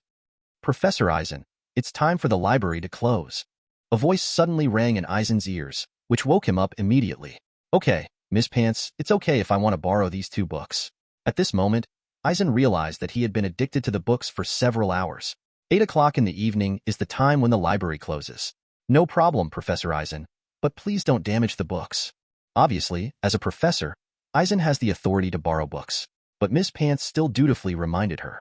Of course, I am also a person who cherishes books very much. Eisen is not idle, and of course he will not damage books on purpose. After returning to the faculty dormitory, Eisen began to study the Traceless Stretching spell and the Apparition spell again. After in-depth reading, Eisen has a clear understanding of the casting skills and difficulties of the Untraceable Stretching Curse and the Apparition Curse. Leaving aside the Apparition spell, Eisen knew that 3 principles should be followed when reciting this spell, namely, purpose, determination, and equanimity. The first step is to focus your consciousness on the destination you want to achieve. The second step is to make up your mind, strengthen your will, and let the idea of reaching your destination fill your body. Then there is the third step, to cast the magic calmly. It's just that knowing is knowing, but the apparition spell is indeed dangerous, and there may be a split body during the process of casting the spell. In other words, part of the body teleported over, but part of the body remained in place. If the professor is not watching, the situation is life-threatening. So, even though Eisen felt that he could cast this spell, he still didn't dare to practice alone. He planned to ask Professor Flitwick when he was free, and then practice with his help. As for the Untraceable Stretching Curse, Eisen felt that he could try it right now. After taking out the suitcase, Eisen took out his wand and planned to cast the Untraceable Stretching Charm. However, before chanting the spell, Eisen suddenly thought of a question. Will the suitcase explode after the spell fails? Although Eisen didn't have this problem when he tried other spells before, but the Untraceable Stretching Curse still involves space, so Eisen had to be careful about this issue. After thinking for a moment, Eisen pointed at the suitcase with his wand, turning it into a sparrow, and let it fall on his shoulder. Afterwards, Eisen walked out of the dormitory, planning to go to the 8th floor. Yes, he was going to practice magic in the Room of Requirement. It is said that the Room of Response can change the venue according to the needs of users. After 8 o'clock in the evening, Eisen returned to the dormitory from the library. When I studied in depth in the dormitory, it was almost 10 o'clock now. However, Eisen is a professor, so wandering the castle corridors at night is not a big deal. When he came to a tapestry on the 8th floor with a troll club hitting Barnabas stupidly, Eisen knew that he had arrived at his destination. After walking up and down the corridor 3 times, concentrating on muttering, "I need a place to practice magic," a door appeared in the wall. After entering, a spacious area appeared in front of Eisen. In the corner of the area, there are several dolls standing, which seem to be used for people to practice magic. However, Eisen didn't care about other things, but let the sparrow on his shoulder fly to the ground and turned back into the suitcase again. Then, the practice of the traceless stretching mantra began. Boom! The suitcase exploded in front of Eisen, but Eisen reacted quickly enough to put the iron armor charm on himself before it exploded, so he didn't take any damage. Restored as before. After a restoration spell, the suitcase became complete again. Boom! The suitcase continued to explode, then was repaired by Eisen, continued to explode, and then was repaired. In the practice of repeated failures, time slowly passed. By the time Eisen successfully cast the untraceable stretching curse for the first time, more than an hour had passed. Next, after another 10 minutes of uninterrupted practice of casting spells, Eisen finally mastered the spell. At this time, the interior space of Eisen's suitcase has been stretched to the size of a room. In fact, the main reason why Eisen was able to master this spell so quickly was because he could perfectly master the magic power in his body, and the magic power in his body was strong enough. Of course, Eisen is still far from being able to cast the untraceable stretching charm at will. For example, the magical zoologist, Newt Scamander's magic suitcase. The space inside is like a small world. This level of traceless stretching spell is the goal of Eisen in the future. Chapter 17. The Midnight Duel by the Pigeons. After experimenting, Eisen found that the suitcase that has been cast with the traceless stretching spell cannot expand the space through the traceless stretching spell again. That is to say, Eisen can only cast a spell once to make the space inside the suitcase bigger, but there is no way to make the interior space of the suitcase expand continuously by casting spells for a long time. Of course, Newt's magic suitcase is said to have been made by all the students and professors at Hogwarts Hufflepuff College using the untraceable stretch charm. In other words, if Eisen wanted to make a magical suitcase with such a large space, the magic would have to be pretty exaggerated. But obviously, Eisen is currently unable to do so. After stopping the practice of the no-trace stretching charm, Eisen looked at the suitcase in front of him with a contemplative look. It suddenly occurred to him that after this suitcase was cast with the no-trace stretching charm, it became a magic item. In this way, is it possible to reproduce the magical characteristics? It's just that this thought came to mind, and Eisen reached out and touched the magic suitcase with extra space. Is it possible to consume a miraculous feature for reenactment when discovering the extraordinary feature, the feature of the excellent storage space? After seeing this result, Eisen was instantly ecstatic, because he can use the bug of Goldfinger to superimpose and fuse the characteristics of the storage space, so that he can even merge into a small world. But in a second, he realized that he had too few miraculous characteristics and immediately became discouraged. Because even if he does not integrate other characteristics, if he specifically integrates the characteristics of the storage space, to integrate a small world, at least hundreds or even thousands of points of the characteristics of the storage space will be needed. But he only has one miraculous trait in a year, which is very speechless. Therefore, Eisen's goal may have to run aground. However, now that he has learned the untraceable stretching curse, Eisen can make it whenever he needs the characteristics of storage space, so there is no need to be too entangled. It's just that although the suitcase has been cast with a traceless stretching spell and can hold more things, it is not suitable for Eisen. Because the suitcase is still too big for Eisen. No matter where you go, it is not very convenient to carry the suitcase. Then, Eisen thought of Hermione's beaded pouch in the original book, and he suddenly felt that this kind of pouch is very convenient to carry. Or, simply order a hollow metal ring in the Muggle world, and then cast a traceless stretching spell on the hollow part to turn it into a storage ring? It was already 11:30 in the evening when I came out of the response room. Even though, to Eisen, night travel was not a big deal, he cast a disillusionment spell on himself. When Eisen passed by the prize showroom on the 4th floor, he suddenly heard a sound. He's late. Maybe he's afraid to come. It was Ron's voice, although he said it softly enough, but the Hogwarts corridors were silent at night, so Eisen could hear it clearly. This is a midnight duel? Encountered such a famous scene. Eisen was a little dumbfounded. However, he was idle anyway, so it wouldn't be a big deal to follow up and have a look. Sniff around, honey. They might be hiding in the corner. Filch's voice sounded just right, scaring Harry and the others. It was obvious that Filch was directing his cat to find out where Harry and the others were by scent. Harry, Ron, Hermione, the three hurriedly ran towards the door away from Filch, and after passing through corridors, they came out from near the Charms classroom. After running for a long time, several people were out of breath. I told you, don't go out, it's over now. This was Hermione's voice reprimanding Harry and Ron. We have to go back to Gryffindor Castle. Ignoring Hermione, who was nagging, Ron said to Harry, Malfoy lied to you. He wasn't going to meet you in the showroom at all. He must have informed Filch. Taking a breath, Hermione looked at Harry. However, before they were about to sneak back, Peeves, the school's ghost, came out of a classroom. After seeing Harry and the others, he shouted loudly, Oh, The nasty freshmen don't sleep. They are in the corridor of the charms class. The few people who had just escaped immediately fled to the corridor on the right with despair on their faces. They didn't notice at all. They panicked and entered the corridor on the right of the 4th floor that Professor Dumbledore specially prohibited little wizards from entering. All the way to the end of the corridor, Harry and the others were blocked by a locked door. The door is locked. Harry fiddled with it a few times before knocking hard on it. It's over. Now we're completely over. Ron whimpered, looking like he was about to cry. Get out of the way, Allahu. At the critical moment, Hermione took a deep breath, pulled out her wand and pushed away Harry and Ron who were standing in front of her, and an unlocking spell was used to open the door. Then, they rushed in and closed the door again. Eisen, who was secretly watching this scene from behind, couldn't help shaking his head. You know, behind this door is blocked by a 3-headed dog. It's not a good choice for a few little wizards to run in a panic. In the distance, Filch and Peeves gradually drifted away after failing to catch up with the little wizard. Suddenly, there were several screams from behind the door in front of Eisen, and then Harry and the others hurriedly escaped from it, and were about to close the door again with a backhand. Eisen on the side shook his head, then undid the illusion spell to reveal his figure, and then waved his wand. As if another force had been exerted on the door, it was closed and locked at once. You guys haven't slept for several nights. What are you doing here? Seeing the 3 little wizards turning around stiffly, Eisen felt a little funny in his heart, but his expression was extraordinarily serious. No way, as a Hogwarts professor, he found the little wizard wandering in the corridor at night, so he couldn't ignore it no matter what. Professor Eisen, it was Harry who was going to have a midnight duel with Malfoy, but Malfoy didn't come. Harry looked at Ron with a distorted expression next to him, and then at Hermione who was trembling beside him, opened his mouth and didn't know what to say explanation. In the end, it was Hermione who summoned up the courage to speak the truth. Midnight duel?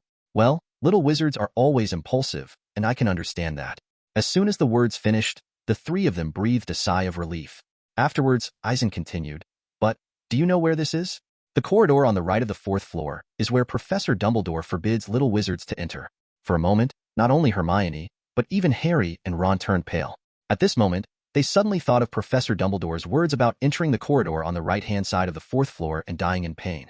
Afterwards, several people seemed to have thought of something, and after looking at each other, they showed the expressions of the rest of their lives. It seems that they also thought of the 3-headed dog behind the door. If they were not lucky, they would really die in pain. So, Professor Eisen, will we be expelled? Ron twisted his face, showing a look of grievance, and he looked like he was about to cry. Oh, that's not the case. Eisen shook his head, jokingly. This is the trio of saviors. If they were fired, the plot would be messed up. However, since you not only stay up at night, swim in the corridors at night, and enter forbidden areas, I will deduct 30 points from Gryffindor. However, Eisen still punished several young wizards. After all, it's only 30 points, and Hermione, a top student, probably got it back if she answered a few more questions in class. After hearing such a punishment, Hermione's expression suddenly collapsed, while Ron and Harry at the side showed expressions of rejoicing. There is no way. The thinking angle of a top student is always different from that of ordinary people. Having been deducted so many points, Harry and Ron didn't think it was a big deal. Okay, go back to sleep quickly. You have class tomorrow? He wanted to punish them for confinement, but Eisen felt that it was quite troublesome, so he didn't do it. A few people ran towards the Gryffindor lounge on the 8th floor like wild horses that had run loose. Eisen returned to the staff dormitory on the 1st floor. When they came to the portrait of the fat lady on the 8th floor, they stopped. Pig nose. At Harry's command, the portrait swung forward and opened. Several people stumbled into the common room, then collapsed on the sofa. Recommended, Yegwa reading and chasing books is really easy to use. Download Yegwa here. Everyone can try it soon. What the hell do they mean? Why do they put such things in school? After a short break, Ron couldn't help but muttered. Apparently, he was terrified by the 3-headed dog. Afterwards, several people walked towards the dormitory. Didn't you notice it? It's standing on something? Hermione looked at Harry and Ron with a look like if there was something wrong with your eyes. Its head is enough for me to see. Obviously, for Harry and Ron, in such a critical situation, they could only look at each other's 3 big heads. It's standing on a trapdoor, which means it's useful. The careful Hermione made a conclusion. P.S. I have signed a contract, and today I will post an extra chapter to celebrate Chapter 18 Making a Storage Ring. It might be guarding something. Well, I'm going to sleep. Before you come up with any bad ideas, we'll get fired. Hermione conjectured before parting from the two. But there was still anger in the tone of the last sentence. What's that called? Like we're dragging her out? Ron shrugged, disdainful of Hermione's anger. Watching something? Harry paused, thinking of some clues. He remembered seeing the news of the Gringotts break-in in the Daily Prophet at Hagrid's earlier. But the goblin at Gringotts said that the underground vault of number 713, which was searched by the intruder, was emptied before the intruder entered, and nothing was missing from it. Harry knew that if nothing was missing, the intruder must have stolen the dirty package that Hagrid had taken from it. So, what the three-headed dog is guarding is the small package that Hagrid extracted from the Gringotts underground vault. After all, Hogwarts is a safer place than Gringotts. Suddenly, Harry felt that he had touched the truth. The next day, Harry had already told Ron everything he knew, and the two still couldn't forget the night tour experience last night, wondering what the three-headed dog was guarding. But Hermione wasn't interested at all. Perhaps, also because of being implicated and deducted points, Hermione no longer talked to the two of them. Originally, she was quite an arrogant person. For a top student, it would be a shame if he couldn't get extra points in class, not to mention being caught by the professor on the spot during the night tour, and he was deducted dozens of points all at once. Therefore, for several days, Hermione ignored them. Of course, after class, Harry also started to get busy with his own affairs. That's right, he was going to start Quidditch training with the help of Oliver Wood. The rules of Quidditch are relatively simple. 2 teams compete, each with 7 players. Among them, there are 3 chasers, responsible for chasing the quaffle, and then avoiding the opponent's pursuit, trying to throw the ball into the opponent's hoop. In addition to the 3 chasers, there are also 2 batters whose duty is to use the bat to knock the bludgers that come to harass their own players into the air. Of course, the rules allow the hitters to hit the bludgers to the opponent's player. The 2 batsmen of Gryffindor are twin brothers of Wesley. Of the remaining players, one is the goalkeeper and the other is the seeker. Goalkeepers are similar to football goalkeepers, responsible for guarding their own iron frame and preventing the opponent from scoring. As for the seeker, the main duty is to find and catch the snitch. And Harry is Gryffindor's seeker, and at the same time, the youngest seeker. It's just that Harry, the protagonist, always carries an aura of ridicule aimed at the villain. Just when Malfoy was about to report to the professor that Harry, a first-year wizard, was playing on the broomstick, Harry thanked Malfoy sincerely. That's right. The broomstick in Harry's hand is the Nimbus 2000 given by Professor McGonagall. If Malfoy hadn't snatched Neville's memory ball, Harry would not have shown his flying talent. In this way, you will not be able to enter the Quidditch team. On the eve of Halloween, in a spell class, Professor Flitwick told the little wizards the skills of a levitation spell. Hermione and Ron had a big fight. Apparently, Hermione pointed out Ron's mistakes in chanting the spell unceremoniously, and Ron felt that Hermione was too nosy. Therefore, conflicts inevitably erupted. Of course, none of this has anything to do with Eisen. After mastering the untraceable stretching charm, Eisen planned to implement his plan to make a storage ring. Of course, it is said that it is a storage ring, but it is actually a custom-made ring with a part of the hollow, and then use the traceless stretching spell to expand the part of the hollow space to achieve the goal. Boss, may I have a custom-made ring here? Eisen asked, looking at the old man with a bushy beard in front of him. That's right, Eisen had already changed out of his wizard robes and came to a muggle jewelry factory. For Eisen, of course, the alloy rings made by ordinary people with finishing methods are more in line with their own aesthetics. Yes, so what kind of ring do you want to order? The old man began to ask Eisen's needs. For such a ring, the inner part is hollow, and it must be made of titanium alloy. Can it be made? Eisen took out a page of manuscript from his pocket, on which the shape of the ring was drawn. In fact, the ring Eisen wanted to customize was not complicated, but had some requirements on the material and the hollow part. No problem. A deposit of 100 pounds. Come and pick it up tomorrow. The old man picked up the sample and looked at it and nodded. The next day, after getting the ring, Eisen bought a deck of poker at the store by the way, and then back to Hogwarts Castle. Back in the faculty dormitory, Eisen first used a very buggy spell, duplicates. Directly copied dozens of rings. Then, the production of the storage ring began. Because of the experience of casting the untraceable stretch curse on the suitcase before, it was very easy to cast the spell on the ring this time. After making 5 storage rings in a row, Eisen stopped. Reaching out to pick up one of the rings, Eisen appeared in front of the bullet frame. Is it possible to consume a miraculous feature for reenactment when discovering the extraordinary feature, the feature of the excellent storage space? With a thought, Eisen didn't consume the miracle feature to reproduce the ring's feature for the time being, and the bullet frame disappeared in front of his eyes. Putting the ring on the middle finger of his right hand, Eisen can feel that the hollow part of the ring is almost the size of a room. Afterwards, Eisen put the duplicated extra rings into a storage ring, put all the books and manuscripts into another storage ring, and then put the 2 storage rings into the storage ring on the middle finger in the ring. Of course, his wand is also placed in the storage ring on the middle finger. As for nesting the storage ring, this trick works. This means that it will not be a problem for Eisen to carry things with him in the future.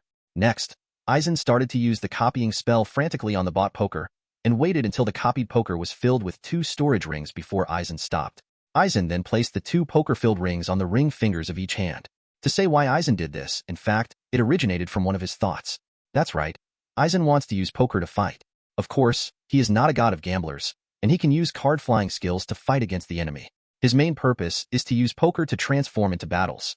Through transfiguration, whether it is turning the poker into a stone slab the size of a person or an alloy steel plate the size of a person, there is no doubt that it is an excellent means to resist evil spells.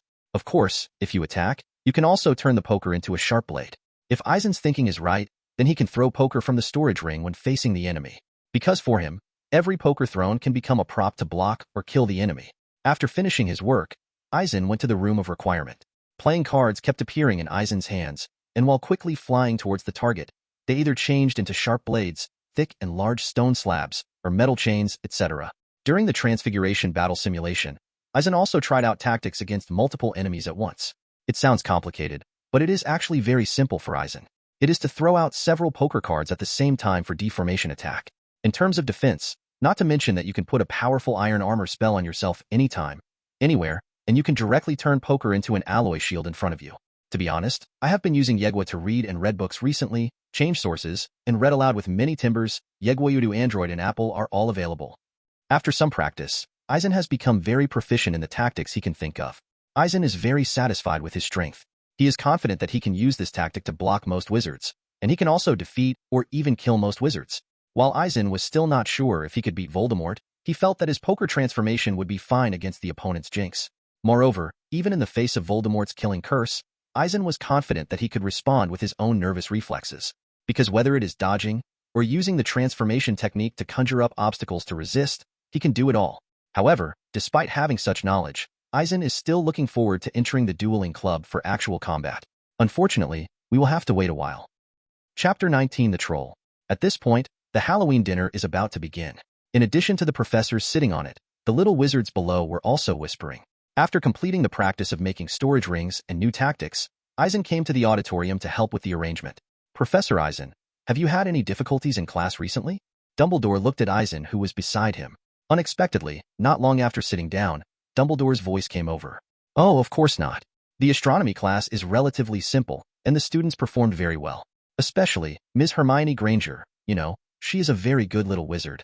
Eisen froze for a moment, then he answered in a satisfactory manner, and praised the little wizard by the way. That's right, for Eisen, the astronomy class was really easy and there were no difficulties. Even he didn't pay much attention to the after-school homework he left for the little wizard.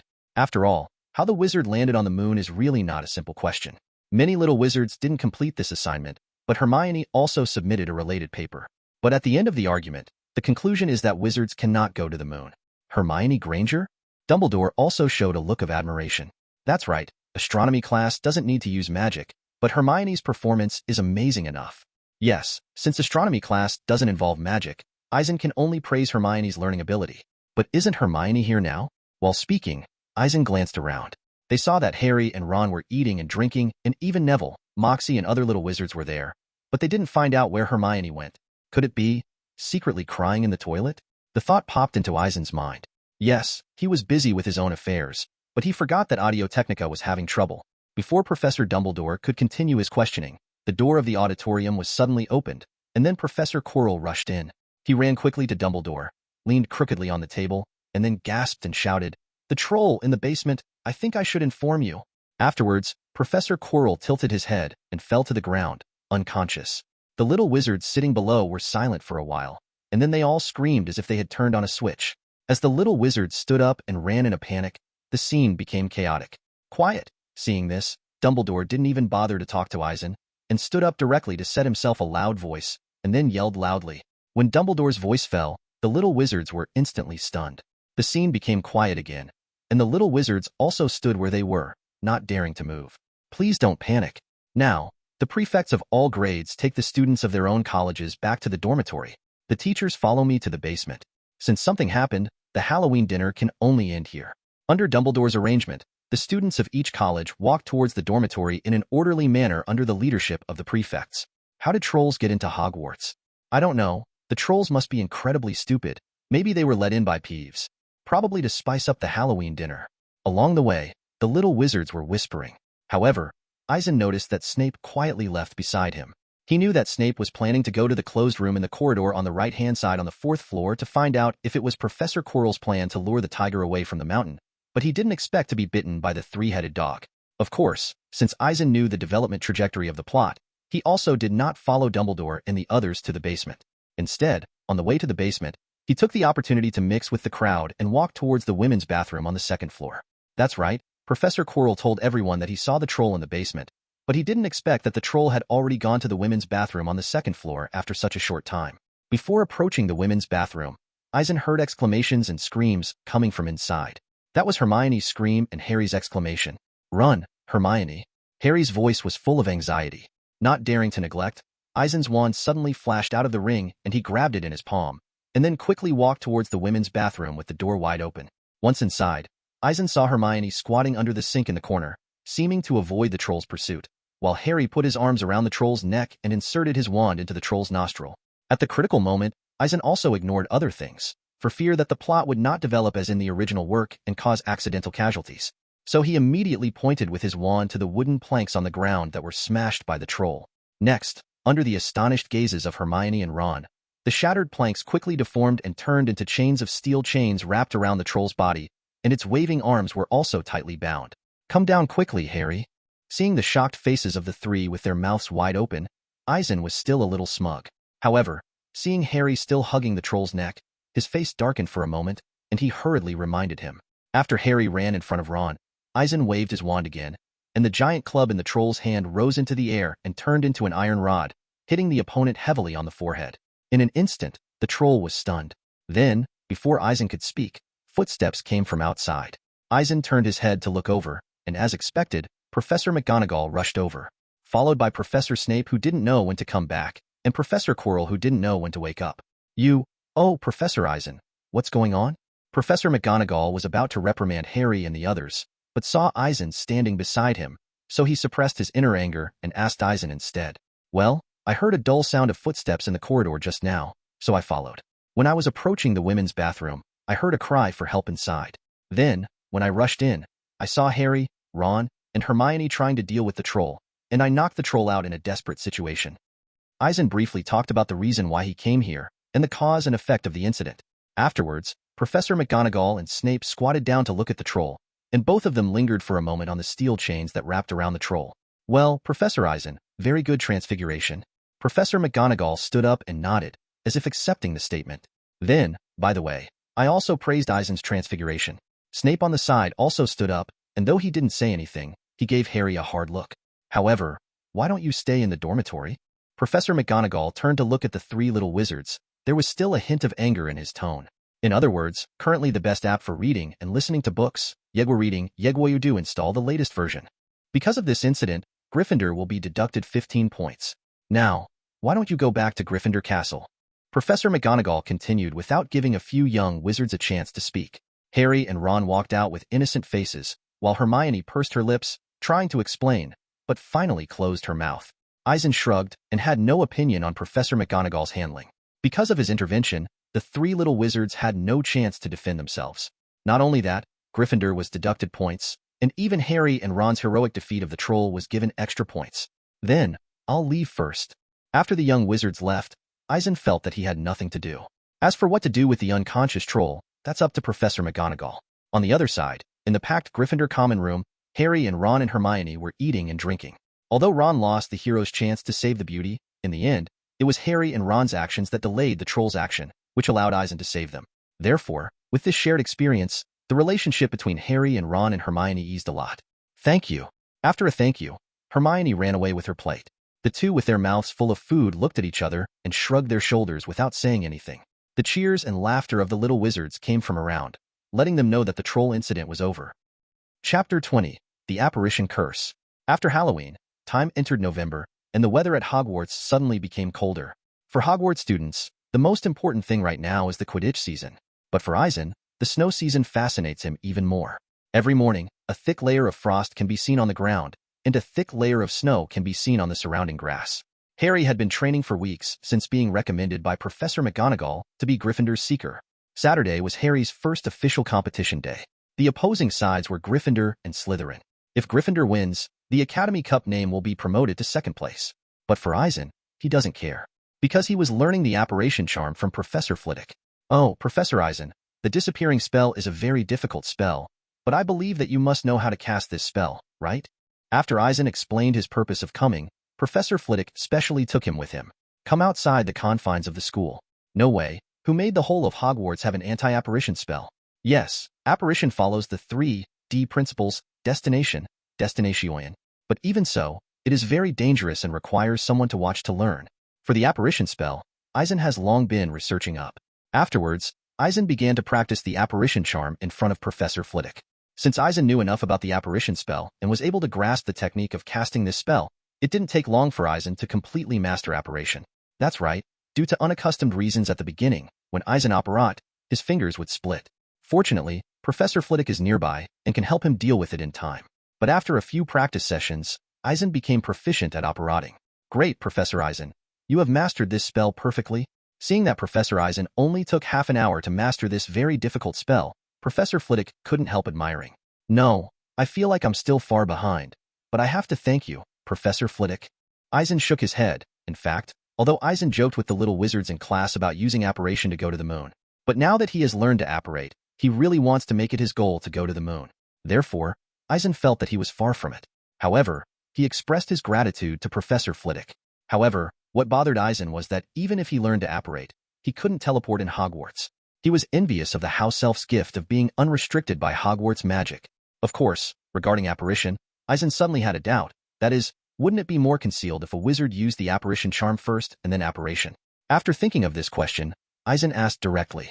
Well, that's a good question, but when apparating, the fluctuation of space squeeze may make it impossible for people to maintain the disillusionment charm. Professor Flitwick on the side was surprised by Eisen's thoughts, but still expressed his guess. However, if we study these two spells deeply and grasp their essence, then it is no problem to combine the two spells, or even invent a new spell. But then, Professor Flitwick also said a possibility. In fact, this possibility also exists. Just like in the original book, although Dumbledore hasn't done this before, no one can deny that he can't do it. However, after thinking about his gold finger, Eisen still felt that there was no need to be too entangled. At present, for Eisen, the small goals in the early stage can be said to be completed. Disarming curse, transfiguration, and apparition, these three Eisen have already mastered. Not to mention the disarming curse for attacking and the apparating for fleeing, the transfiguration technique he has studied in depth is enough for offensive and defensive battles with the enemy.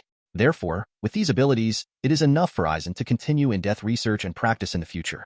Some people may say that the attack power of the disarming spell is not enough, and ordinary injuries can be easily cured by wizards with healing spells. It's better to learn some powerful black magic, such as the death curse. But actually, for Eisen, none of that is a problem.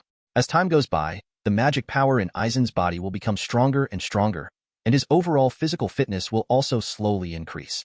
In this way, his disarming spell can basically become a universal attacking spell like the original Harry. While getting rid of the opponent's wand, Eisen can also use polymorph to bind the opponent, then use the crush spell, or simply use the polymorph to conjure a knife to kill the enemy. Eisen felt that a wizard who was tied up and unable to move must be unable to heal himself. In this way, there is no need to learn black magic. As for why Eisen resists learning black magic, it is because the black magic in this world is really evil. Originally, Eisen's understanding of black magic was very shallow, but he always knew that black magic is very evil, and its casting requires malice and extreme negative emotions as nourishment. But after a little in-depth study in the library recently, Eisen discovered that if you study black magic deeply, it will also cause inevitable erosion of the soul. To be reasonable, extreme negative emotions are often brewing in the body, so it is only natural that the soul is eroded. But the erosion of the soul is obviously a result that Eisen does not want to see. Therefore, Eisen was very resistant to learning black magic. As for why Professor Snape is obsessed with the study of black magic, he has not been eroded by black magic and turned into an evil person. Eisen thinks it has something to do with the other party's heart full of love for Lily Yanwansi. In other words, positive emotions can fight against the erosion of the soul by black magic. As for black magic, it is powerful and lethal. Eisen didn't think it was important. Because wizards are human beings, they will die if they are killed. Therefore, in Eisen's view, ordinary spells can also kill people, and there is no need to use black magic to kill people. Besides, the reason why black magic is black is not because it can kill people, but because it is evil enough. Just like the death curse, it is considered black magic until it is so evil that there is no solution to the curse.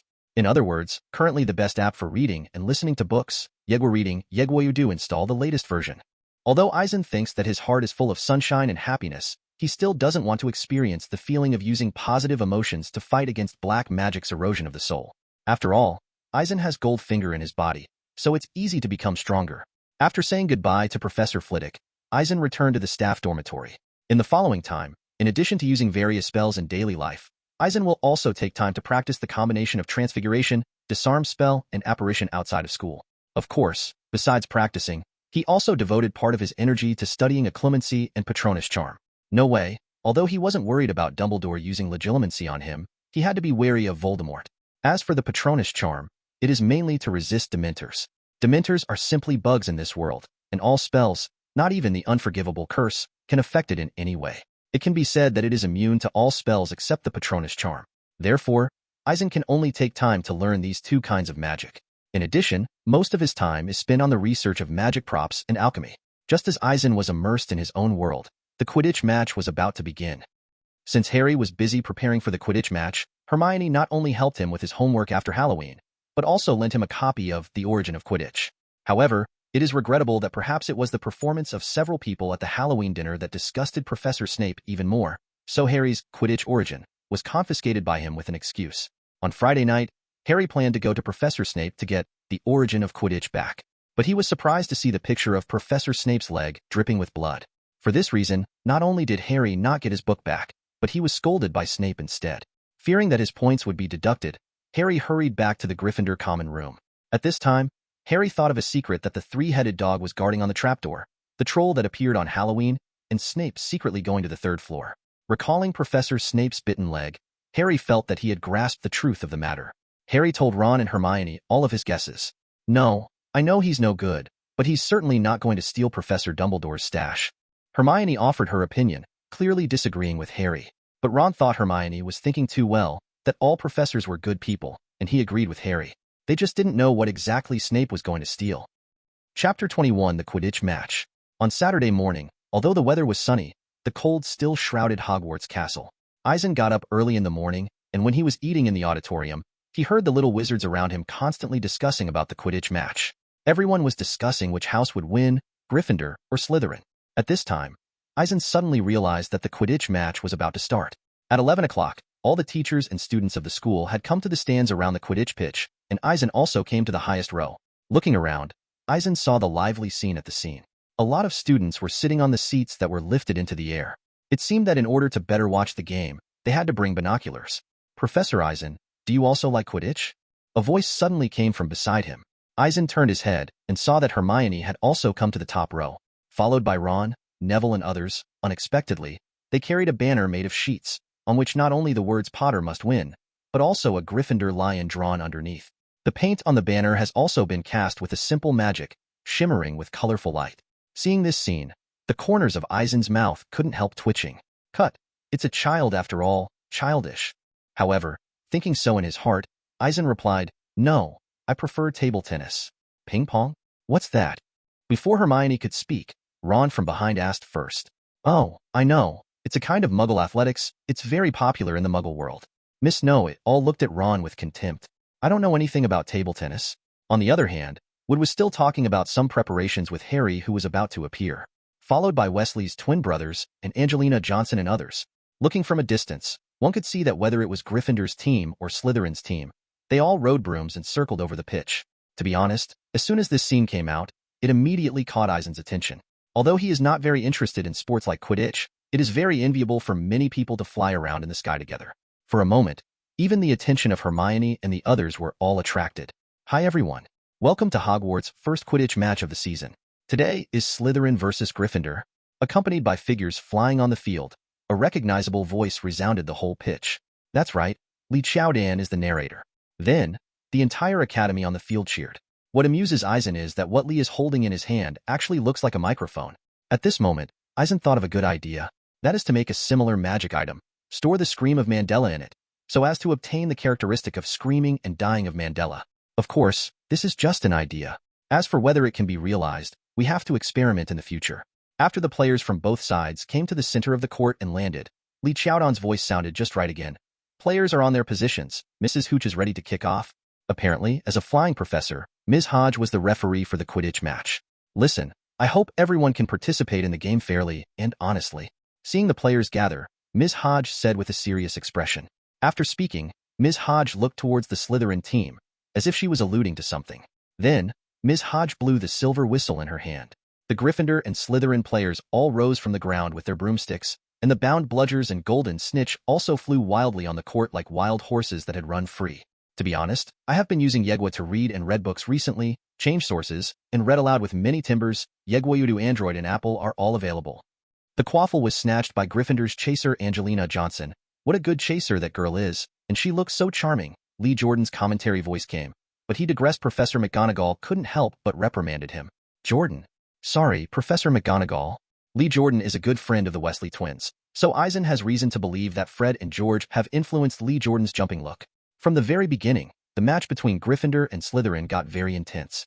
The scene was first broken by Gryffindor's chaser Angelina, adding 10 points to Gryffindor. But Slytherin was not to be outdone, and launched a fierce offensive after grabbing the quaffle. Excuse me, let me give way.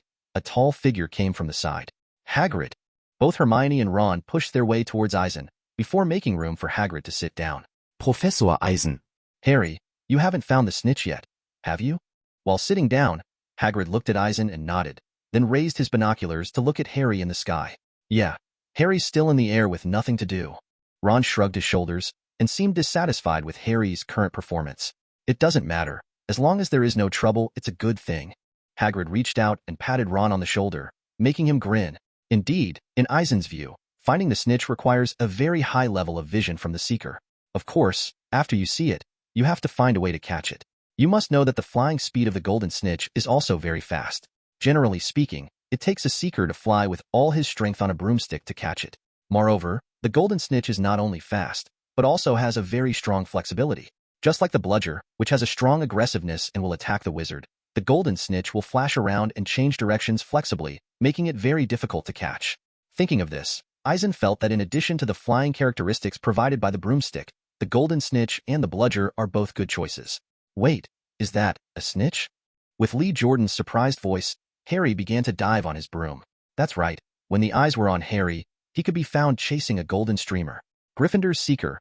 Harry spotted the snitch and gave chase. Seeing Harry's actions, Slytherin's seeker Terrence Higgins also immediately noticed. Afterwards, he followed Harry to chase the snitch.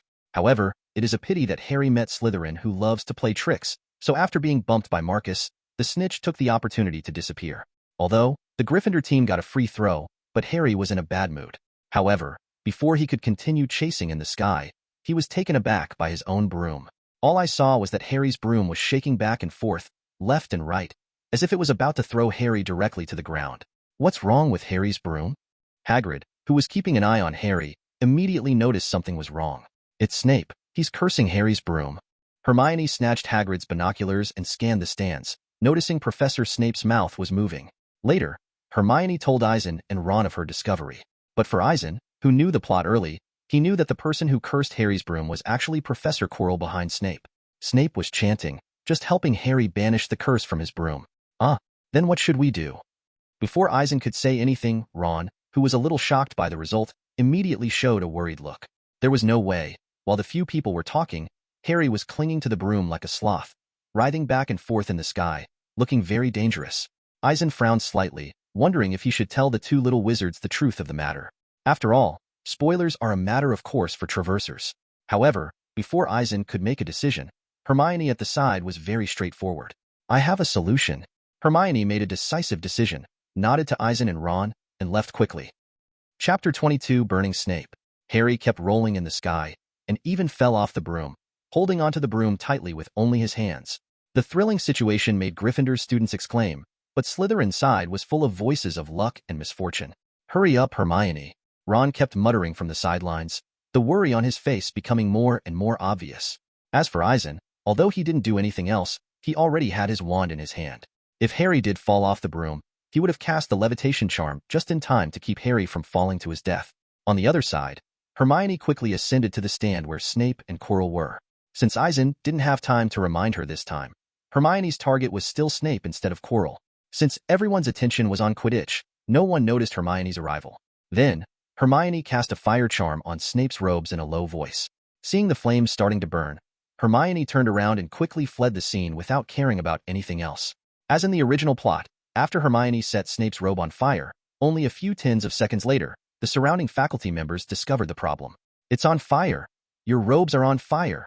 came a shriek, interrupting Snape's spellcasting. In a panic, Snape stood up. Suddenly, a small commotion broke out. After Snape stopped chanting, by coincidence, he also interrupted Quirrell next to him. Then, Harry's broom also stopped shaking. Hermione, who saw this scene, naturally blamed Snape for everything. The real culprit, Quirrell, was completely ignored. After being hit, Professor Quirrell probably felt that the time had passed, so he didn't continue to curse Harry's broom. And Snape next to him didn't say much. After stamping out the fire with a black face, he glanced at Harry on the field. As for the master who caused the commotion, Hermione didn't care. She just thought it would be nice to be able to stop Professor Snape from jinxing the broom. At this time, everyone suddenly noticed that Harry's broom was no longer shaking. "Look, Harry is climbing back on the broom again," Ron exclaimed in surprise after seeing Harry's movements through the binoculars. "To be honest, I have been using Yegwa to read and read books recently, change sources, and read aloud with many timbers. Yegwa Udo Android and Apple are all available." Harry regrouped, and after spotting the snitch again, he began to dive towards the ground. On the other side, Terence of Slytherin also dived to the ground. But as it got closer and closer to the ground and was about to hit the ground, Terence finally couldn't hold back and pulled himself up with the broom. And Harry, as expected of a natural seeker, galloped wildly for a while, and at the same time he fell to the ground, he directly ate the snitch. He caught the snitch, Harry Potter caught the snitch, and scored 150 points. Lee Jordan's voice sounded at the right time. "Gryffindor wins." Miss Hodge, the referee, blew her whistle before delivering her verdict. Afterwards, Gryffindor, Lawenkeluo, and Hufflepuff students in the stands all cheered. On the other hand, the Slytherin students looked downcast. None of this has anything to do with Eisen, though. With Occlumency and Patronus spells and alchemy to work on, Eisen came to the library alone after his victory at Gryffindor. On the other side, Harry and others came to Hagrid's cabin as guests. "Professor Snape did it," Ron began to explain. "Hermione and I both saw that he was jinxing your broomstick." "Well, Professor Eisen knows about that too." "Professor Snape?" If it was Professor Snape, then Harry would understand. Impossible. Professor Snape is a teacher at the school. Why would he do this? Obviously, Hagrid didn't know what was going on the field other than paying attention to Harry. Obviously, several people don't know what to say about this question. The three of them looked at each other, and then Harry planned to tell everything he knew. "I found out something about Professor Snape. On Halloween, he tried to get through the three-headed dog guarding the trapdoor, but got bitten on his leg. We think he was trying to steal what the three-headed dog was guarding." Harry curtly he talked about his discovery, but didn't realize that Hagrid's face had turned dark. "How do you know about the three-headed dog, Fluffy?" Hagrid placed the teapot heavily on the table. "Lu Wei." Ron looked in disbelief. "That monster has a name?" Hermione pressed. "Of course there is a name. Fluffy is my pet."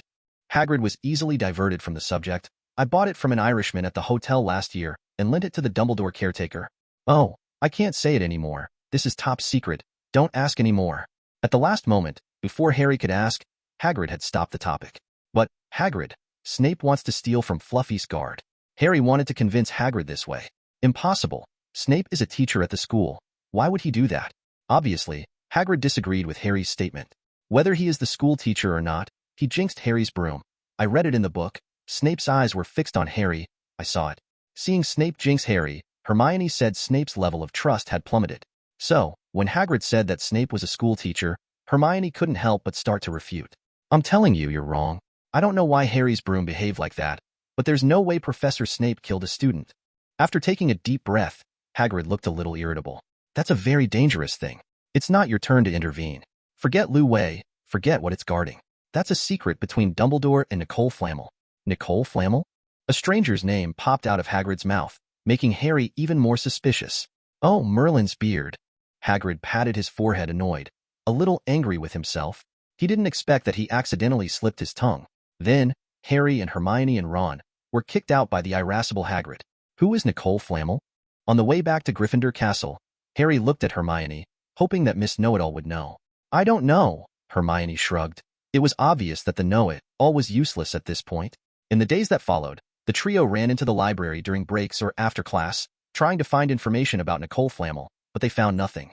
As for Eisen on the other side, he has a preliminary understanding of alchemy and has learned how to cast the Patronus charm. Although I don't feel very proficient, I think I can already effectively resist the Dementors. However, compared to the Patronus charm, Occlumency progressed very slowly.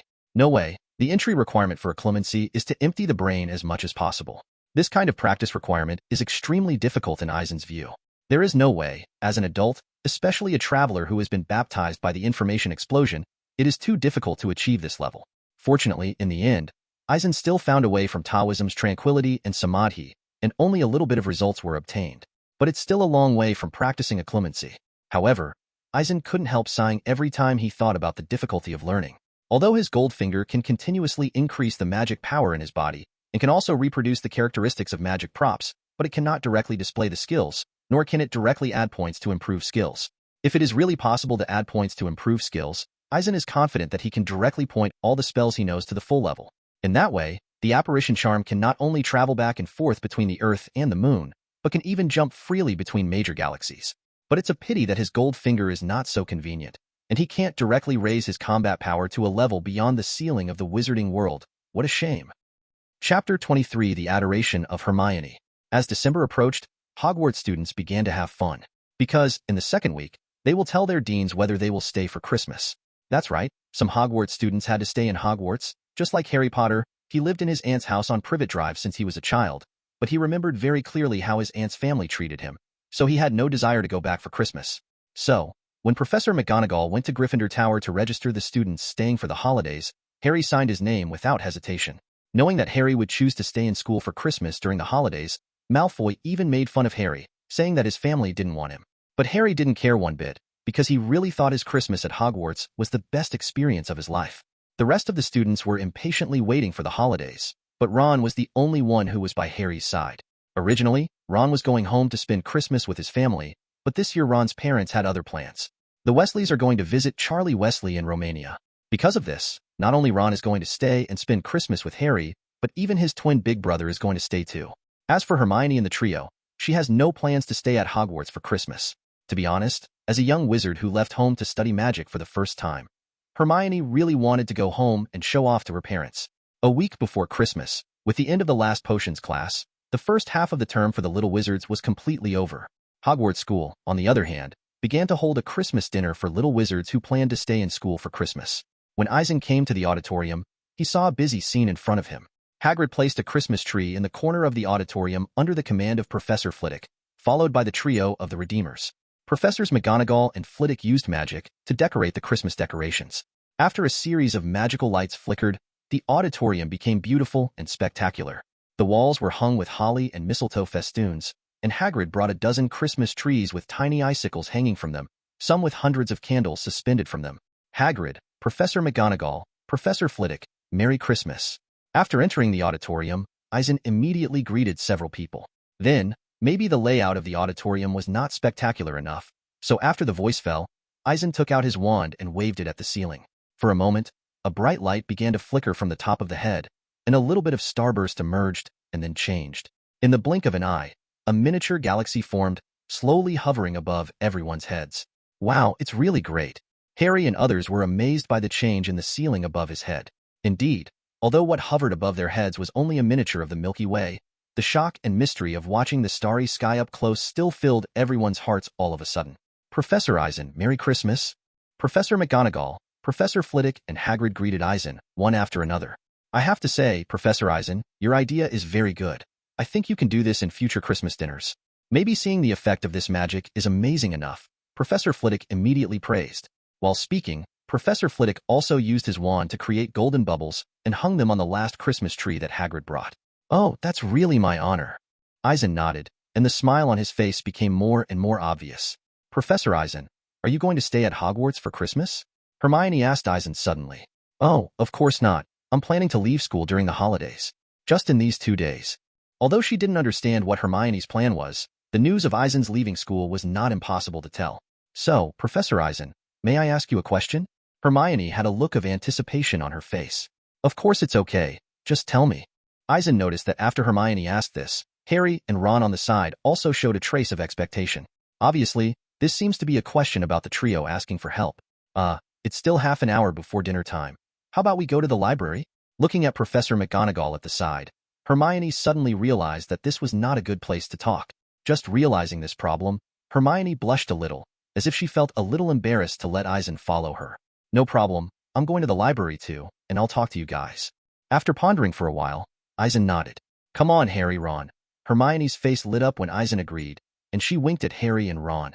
Hearing Hermione's words, Ron took his reluctant eyes away from Professor Flitwick's wand and followed Harry out of the Great Hall. Library? You still have to read books after the holidays, so you work so hard? Hagrid whispered beside him. Eisen didn't say anything, nodded to him and the two professors, and then left. After arriving in the library, Eisen sat down with the trio at a table in the corner. Then, can you tell me, what question do you want to ask? Miss Hermione. Looking at the three people who were a little embarrassed, Eisen asked Hermione on his own initiative. While speaking, 3 playing cards flashed in Eisen's hand, and when they flew in front of the 3 of them, they had already turned into 3 glasses. Then, the glass is filled with water, which then becomes a drink. That's right, although Eisen is a professor, he is also a time traveler after all. It's understandable, then, to show off in front of the Messiah trio. The 3 poker cards are in the Eisen storage ring. The ability to fly to the trio is an application of the flying charm, then transfiguration, then the clear water charm to summon water, and finally the magic to turn into a drink. In other words, currently the best app for reading and listening to books, Yegwa Reading, Yegwa you do install the latest version. As for why water can be turned into a beverage, Eisen also thinks it is very unscientific. But there's no way, it's magic in the wizarding world. After all, even a little wizard like Moxie could use the magic of turning water into wine, but he didn't succeed. Therefore, it is very common in the wizarding world to directly turn water into wine and drinks. Wow, Professor Eisen, how did you do it? Ron looked at the cup in front of him in amazement, picked it up and took a sip, and asked impatiently. Obviously, some of the magic is not difficult, and they have long been used to it. But using magic in such a combination, and using it so smoothly, opened their eyes. This is a very difficult spellcasting technique, silent and wandless casting, Professor Eisen? Before Eisen could explain further, Hermione said it first. Although there was a questioning tone in her tone, she seemed to already know the answer. That's right, this is a combined application of some simple magic. Combined with the silent and wandless casting skills, it looks very smooth. If it is in class, you will definitely get extra points. Nodding, Eisen simply explained a bit. However, after Eisen praised Hermione, he suddenly found that the little witch was looking at her in the wrong eyes. There is not only a trace of shyness, but also a kind of worship. Although Eisen felt that his ability to show off his skills was not bad, and he could surprise the little wizards, but he couldn't make Hermione worship him. However, after thinking about it carefully, Eisen understood. Because in the original book, Hermione admired and liked this handsome professor only after seeing the contents of Gilderoy Lockhart's adventure books. Even, completely turned into Lockhart's little fangirl. Compared with Lockhart, Eisen himself really doesn't have any works for Hermione who likes to read, but he is also young and handsome, and has good strength. Then, it was only natural that Hermione would adore him when he showed off his skills in front of Hermione. Thinking of this, Eisen was a little speechless, but the feeling of being admired by a top student is really a refreshing feeling to the bone. Eisen, who has been a man for 2 lives, already had an inexplicable sense of satisfaction when he was the teacher of the little wizard, but he did not expect to be worshipped by a schoolmaster, and this sense of satisfaction was even stronger. No wonder, many people like to pretend to be pigs and eat tigers, and like to show off in front of others. There is a reason for this. Eisen made a sighing summary in his heart. Chapter 24 Nicole Flamel. Seeing that Hermione looked wrongly at Professor Eisen, Ron whispered into Harry's ear, "What's wrong with Hermione?" "No, I don't know either. Maybe it's admiration for the professor." Harry nodded, giving Ron a different look. "Harry, Ron, what are you talking about?" Since the voices of the two were really too low, even though Eisen's 5 senses were more than twice that of ordinary people, he couldn't hear what they were saying clearly. That, Professor Eisen, Ron and I were talking about the magic you used just now. How did the 3 playing cards appear? Did the professor conjure it?" Harry was worthy of being the savior, and his brain turned faster. After hearing Eisen's question, he immediately found an extremely legitimate excuse. "Oh, you said this, I was about to say it." Hearing Harry ask this, Eisen seemed to think of something, and with a thought, 3 pre-made storage rings appeared in his hand. The untraceable stretching curse, you know it? Eisen put the 3 rings in front of the 3 of them, and then asked, "Yes, I have boxes and tents with the no-trace stretching charm cast on my house." Ron was the first to answer Eisen's question, but he didn't understand how it had anything to do with Harry's earlier question. This spell can expand the inner space of the container, so that the space of the suitcase can be increased to the size of a room, so that you can carry more things when you travel. Looking at Harry and Hermione, who were still confused, Ron explained a sentence. Could it be? After Hermione understood, she looked at the 3 rings on Eisen's hands, and at the ring in front of the 3 of them, showing a surprised expression. Yes, some of these 3 rings are designed to be hollow, and the hollow part was enlarged by me with the no trace stretching curse. Therefore, these 3 rings can be called storage rings. As for the poker I just conjured up, it was taken directly from the storage ring. Seeing Hermione's look of surprise and bewilderment, Eisen nodded affirmatively, and then revealed the secret of conjuring poker earlier. Then this storage ring? Seemingly anticipating something, Hermione met Harry and Ron with a look of anticipation. That's right, these 3 storage rings are my Christmas presents to you. In this way, it will be much more convenient for you to carry things in the future. Eisen nodded and gave them a positive look. That's right, Eisen didn't intend to wait until after Christmas Day to owl the presents to them separately. That's all for Ron and Harry. If they gave Hermione a ring alone, Eisen would think it would be a little weird. However, when Eisen saw Hermione put the ring on her finger impatiently, and her face turned red again, she knew that she might still be thinking too much. Harry and Ron on the other side didn't pay attention to Hermione's gesture. They also put the ring on their hands and showed happy smiles. Professor Eisen, I remember that the Ministry of Magic doesn't seem to allow private use of the untraceable stretching curse to make magic props. After a few minutes of being unhappy, Ron suddenly came to his senses, and then looked at Eisen with a troubled expression. Hermione on the other side heard the bad news after she calmed down a bit, and then her face collapsed, showing a similarly troubled look. No way, for a top student like Hermione, following the rules is the most important line. Although after experiencing the troll incident and being rescued from the troll by Harry, Ron, and Professor Eisen, Hermione didn't care much about violating the school rules, but she still didn't care about the regulations promulgated by the official Ministry of Magic. Plan to fight. Recommended. Yegwa reading and chasing books is really easy to use. Download Yegwa here. Everyone can try it soon. Yes, but if it is used quietly, there should be no problem. I don't think you will surrender to the Ministry of Magic. Eisen shrugged, and then said in a low voice, as if someone was watching them same.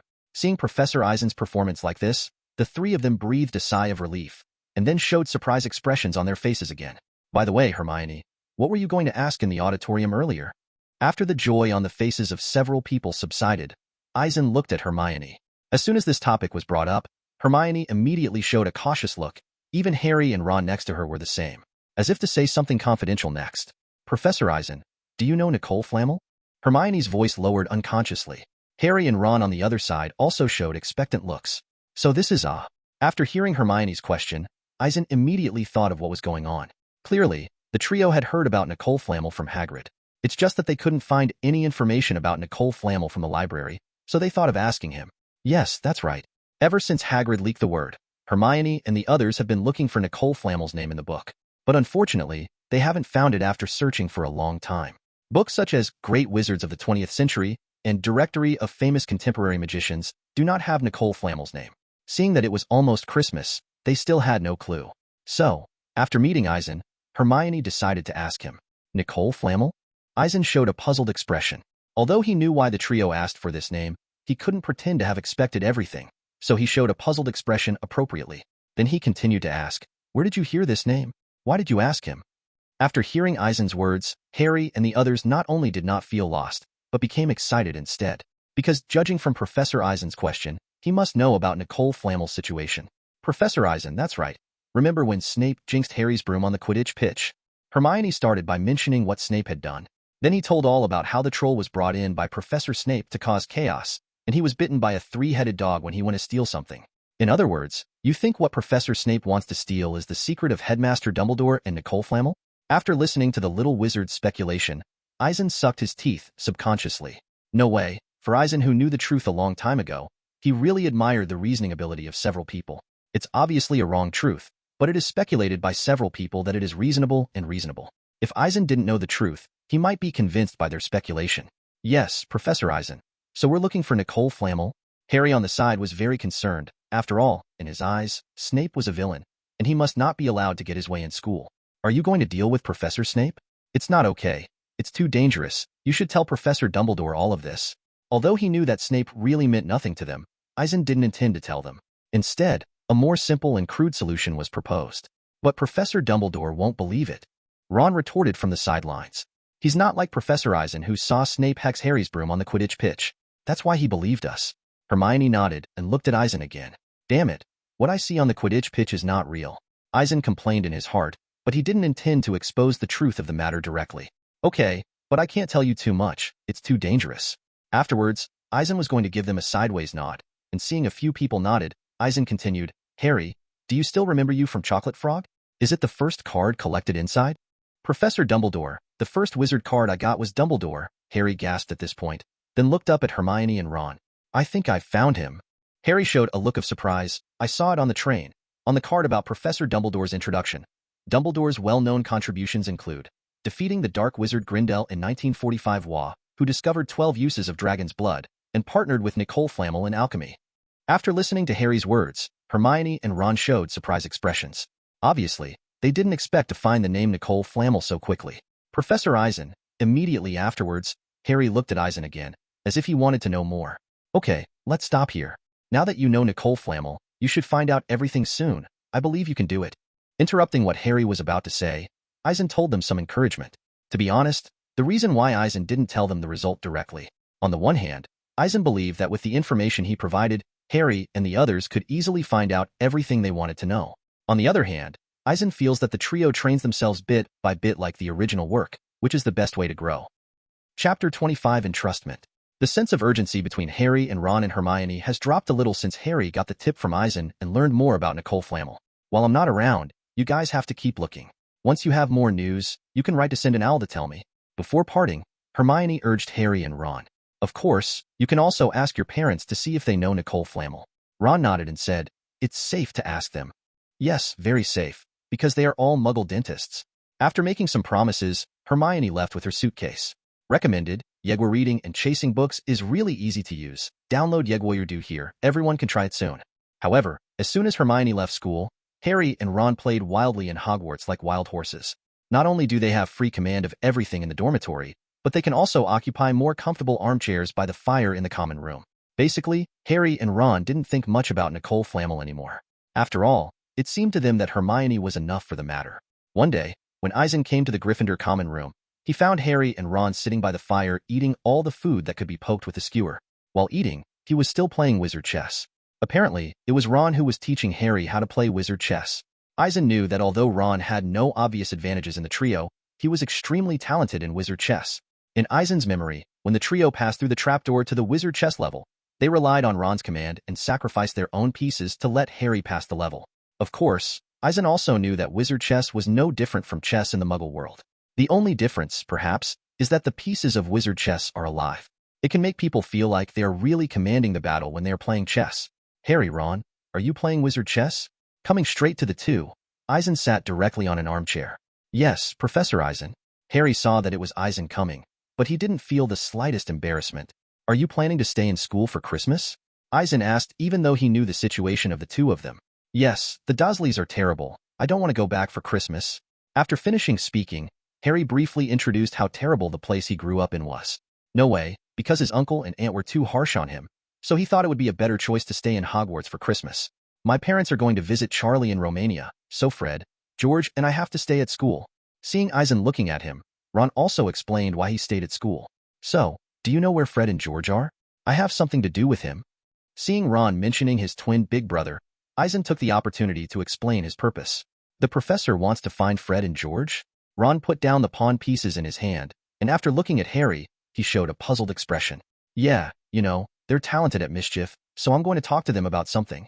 Eisen nodded. That's right. Since the Weasley twins have a talent for mischief and can make magic props, it's an option to cooperate with them. However, during the conversation, Eisen inadvertently brushed the chessboard in pieces between the two of them. It stands to reason that magic props should have characteristics, but what is strange is that after Eisen touched the wizard board and chess pieces, his gold finger did not move at all. Could it be that some magic props do not have supernatural properties? Impossible. All magic items should have extraordinary properties. Then why is Goldfinger not responding? Could it be that the extraordinary characteristics that are not clear enough cannot be reproduced? The guess suddenly popped into Eisen's mind. For example, the magic casting characteristics of the wand can be integrated into the body, allowing the wizard to cast spells freely. And what are the characteristics of the wizard board and chess pieces? Auto chess feature? Obviously, there is no way to define the characteristics.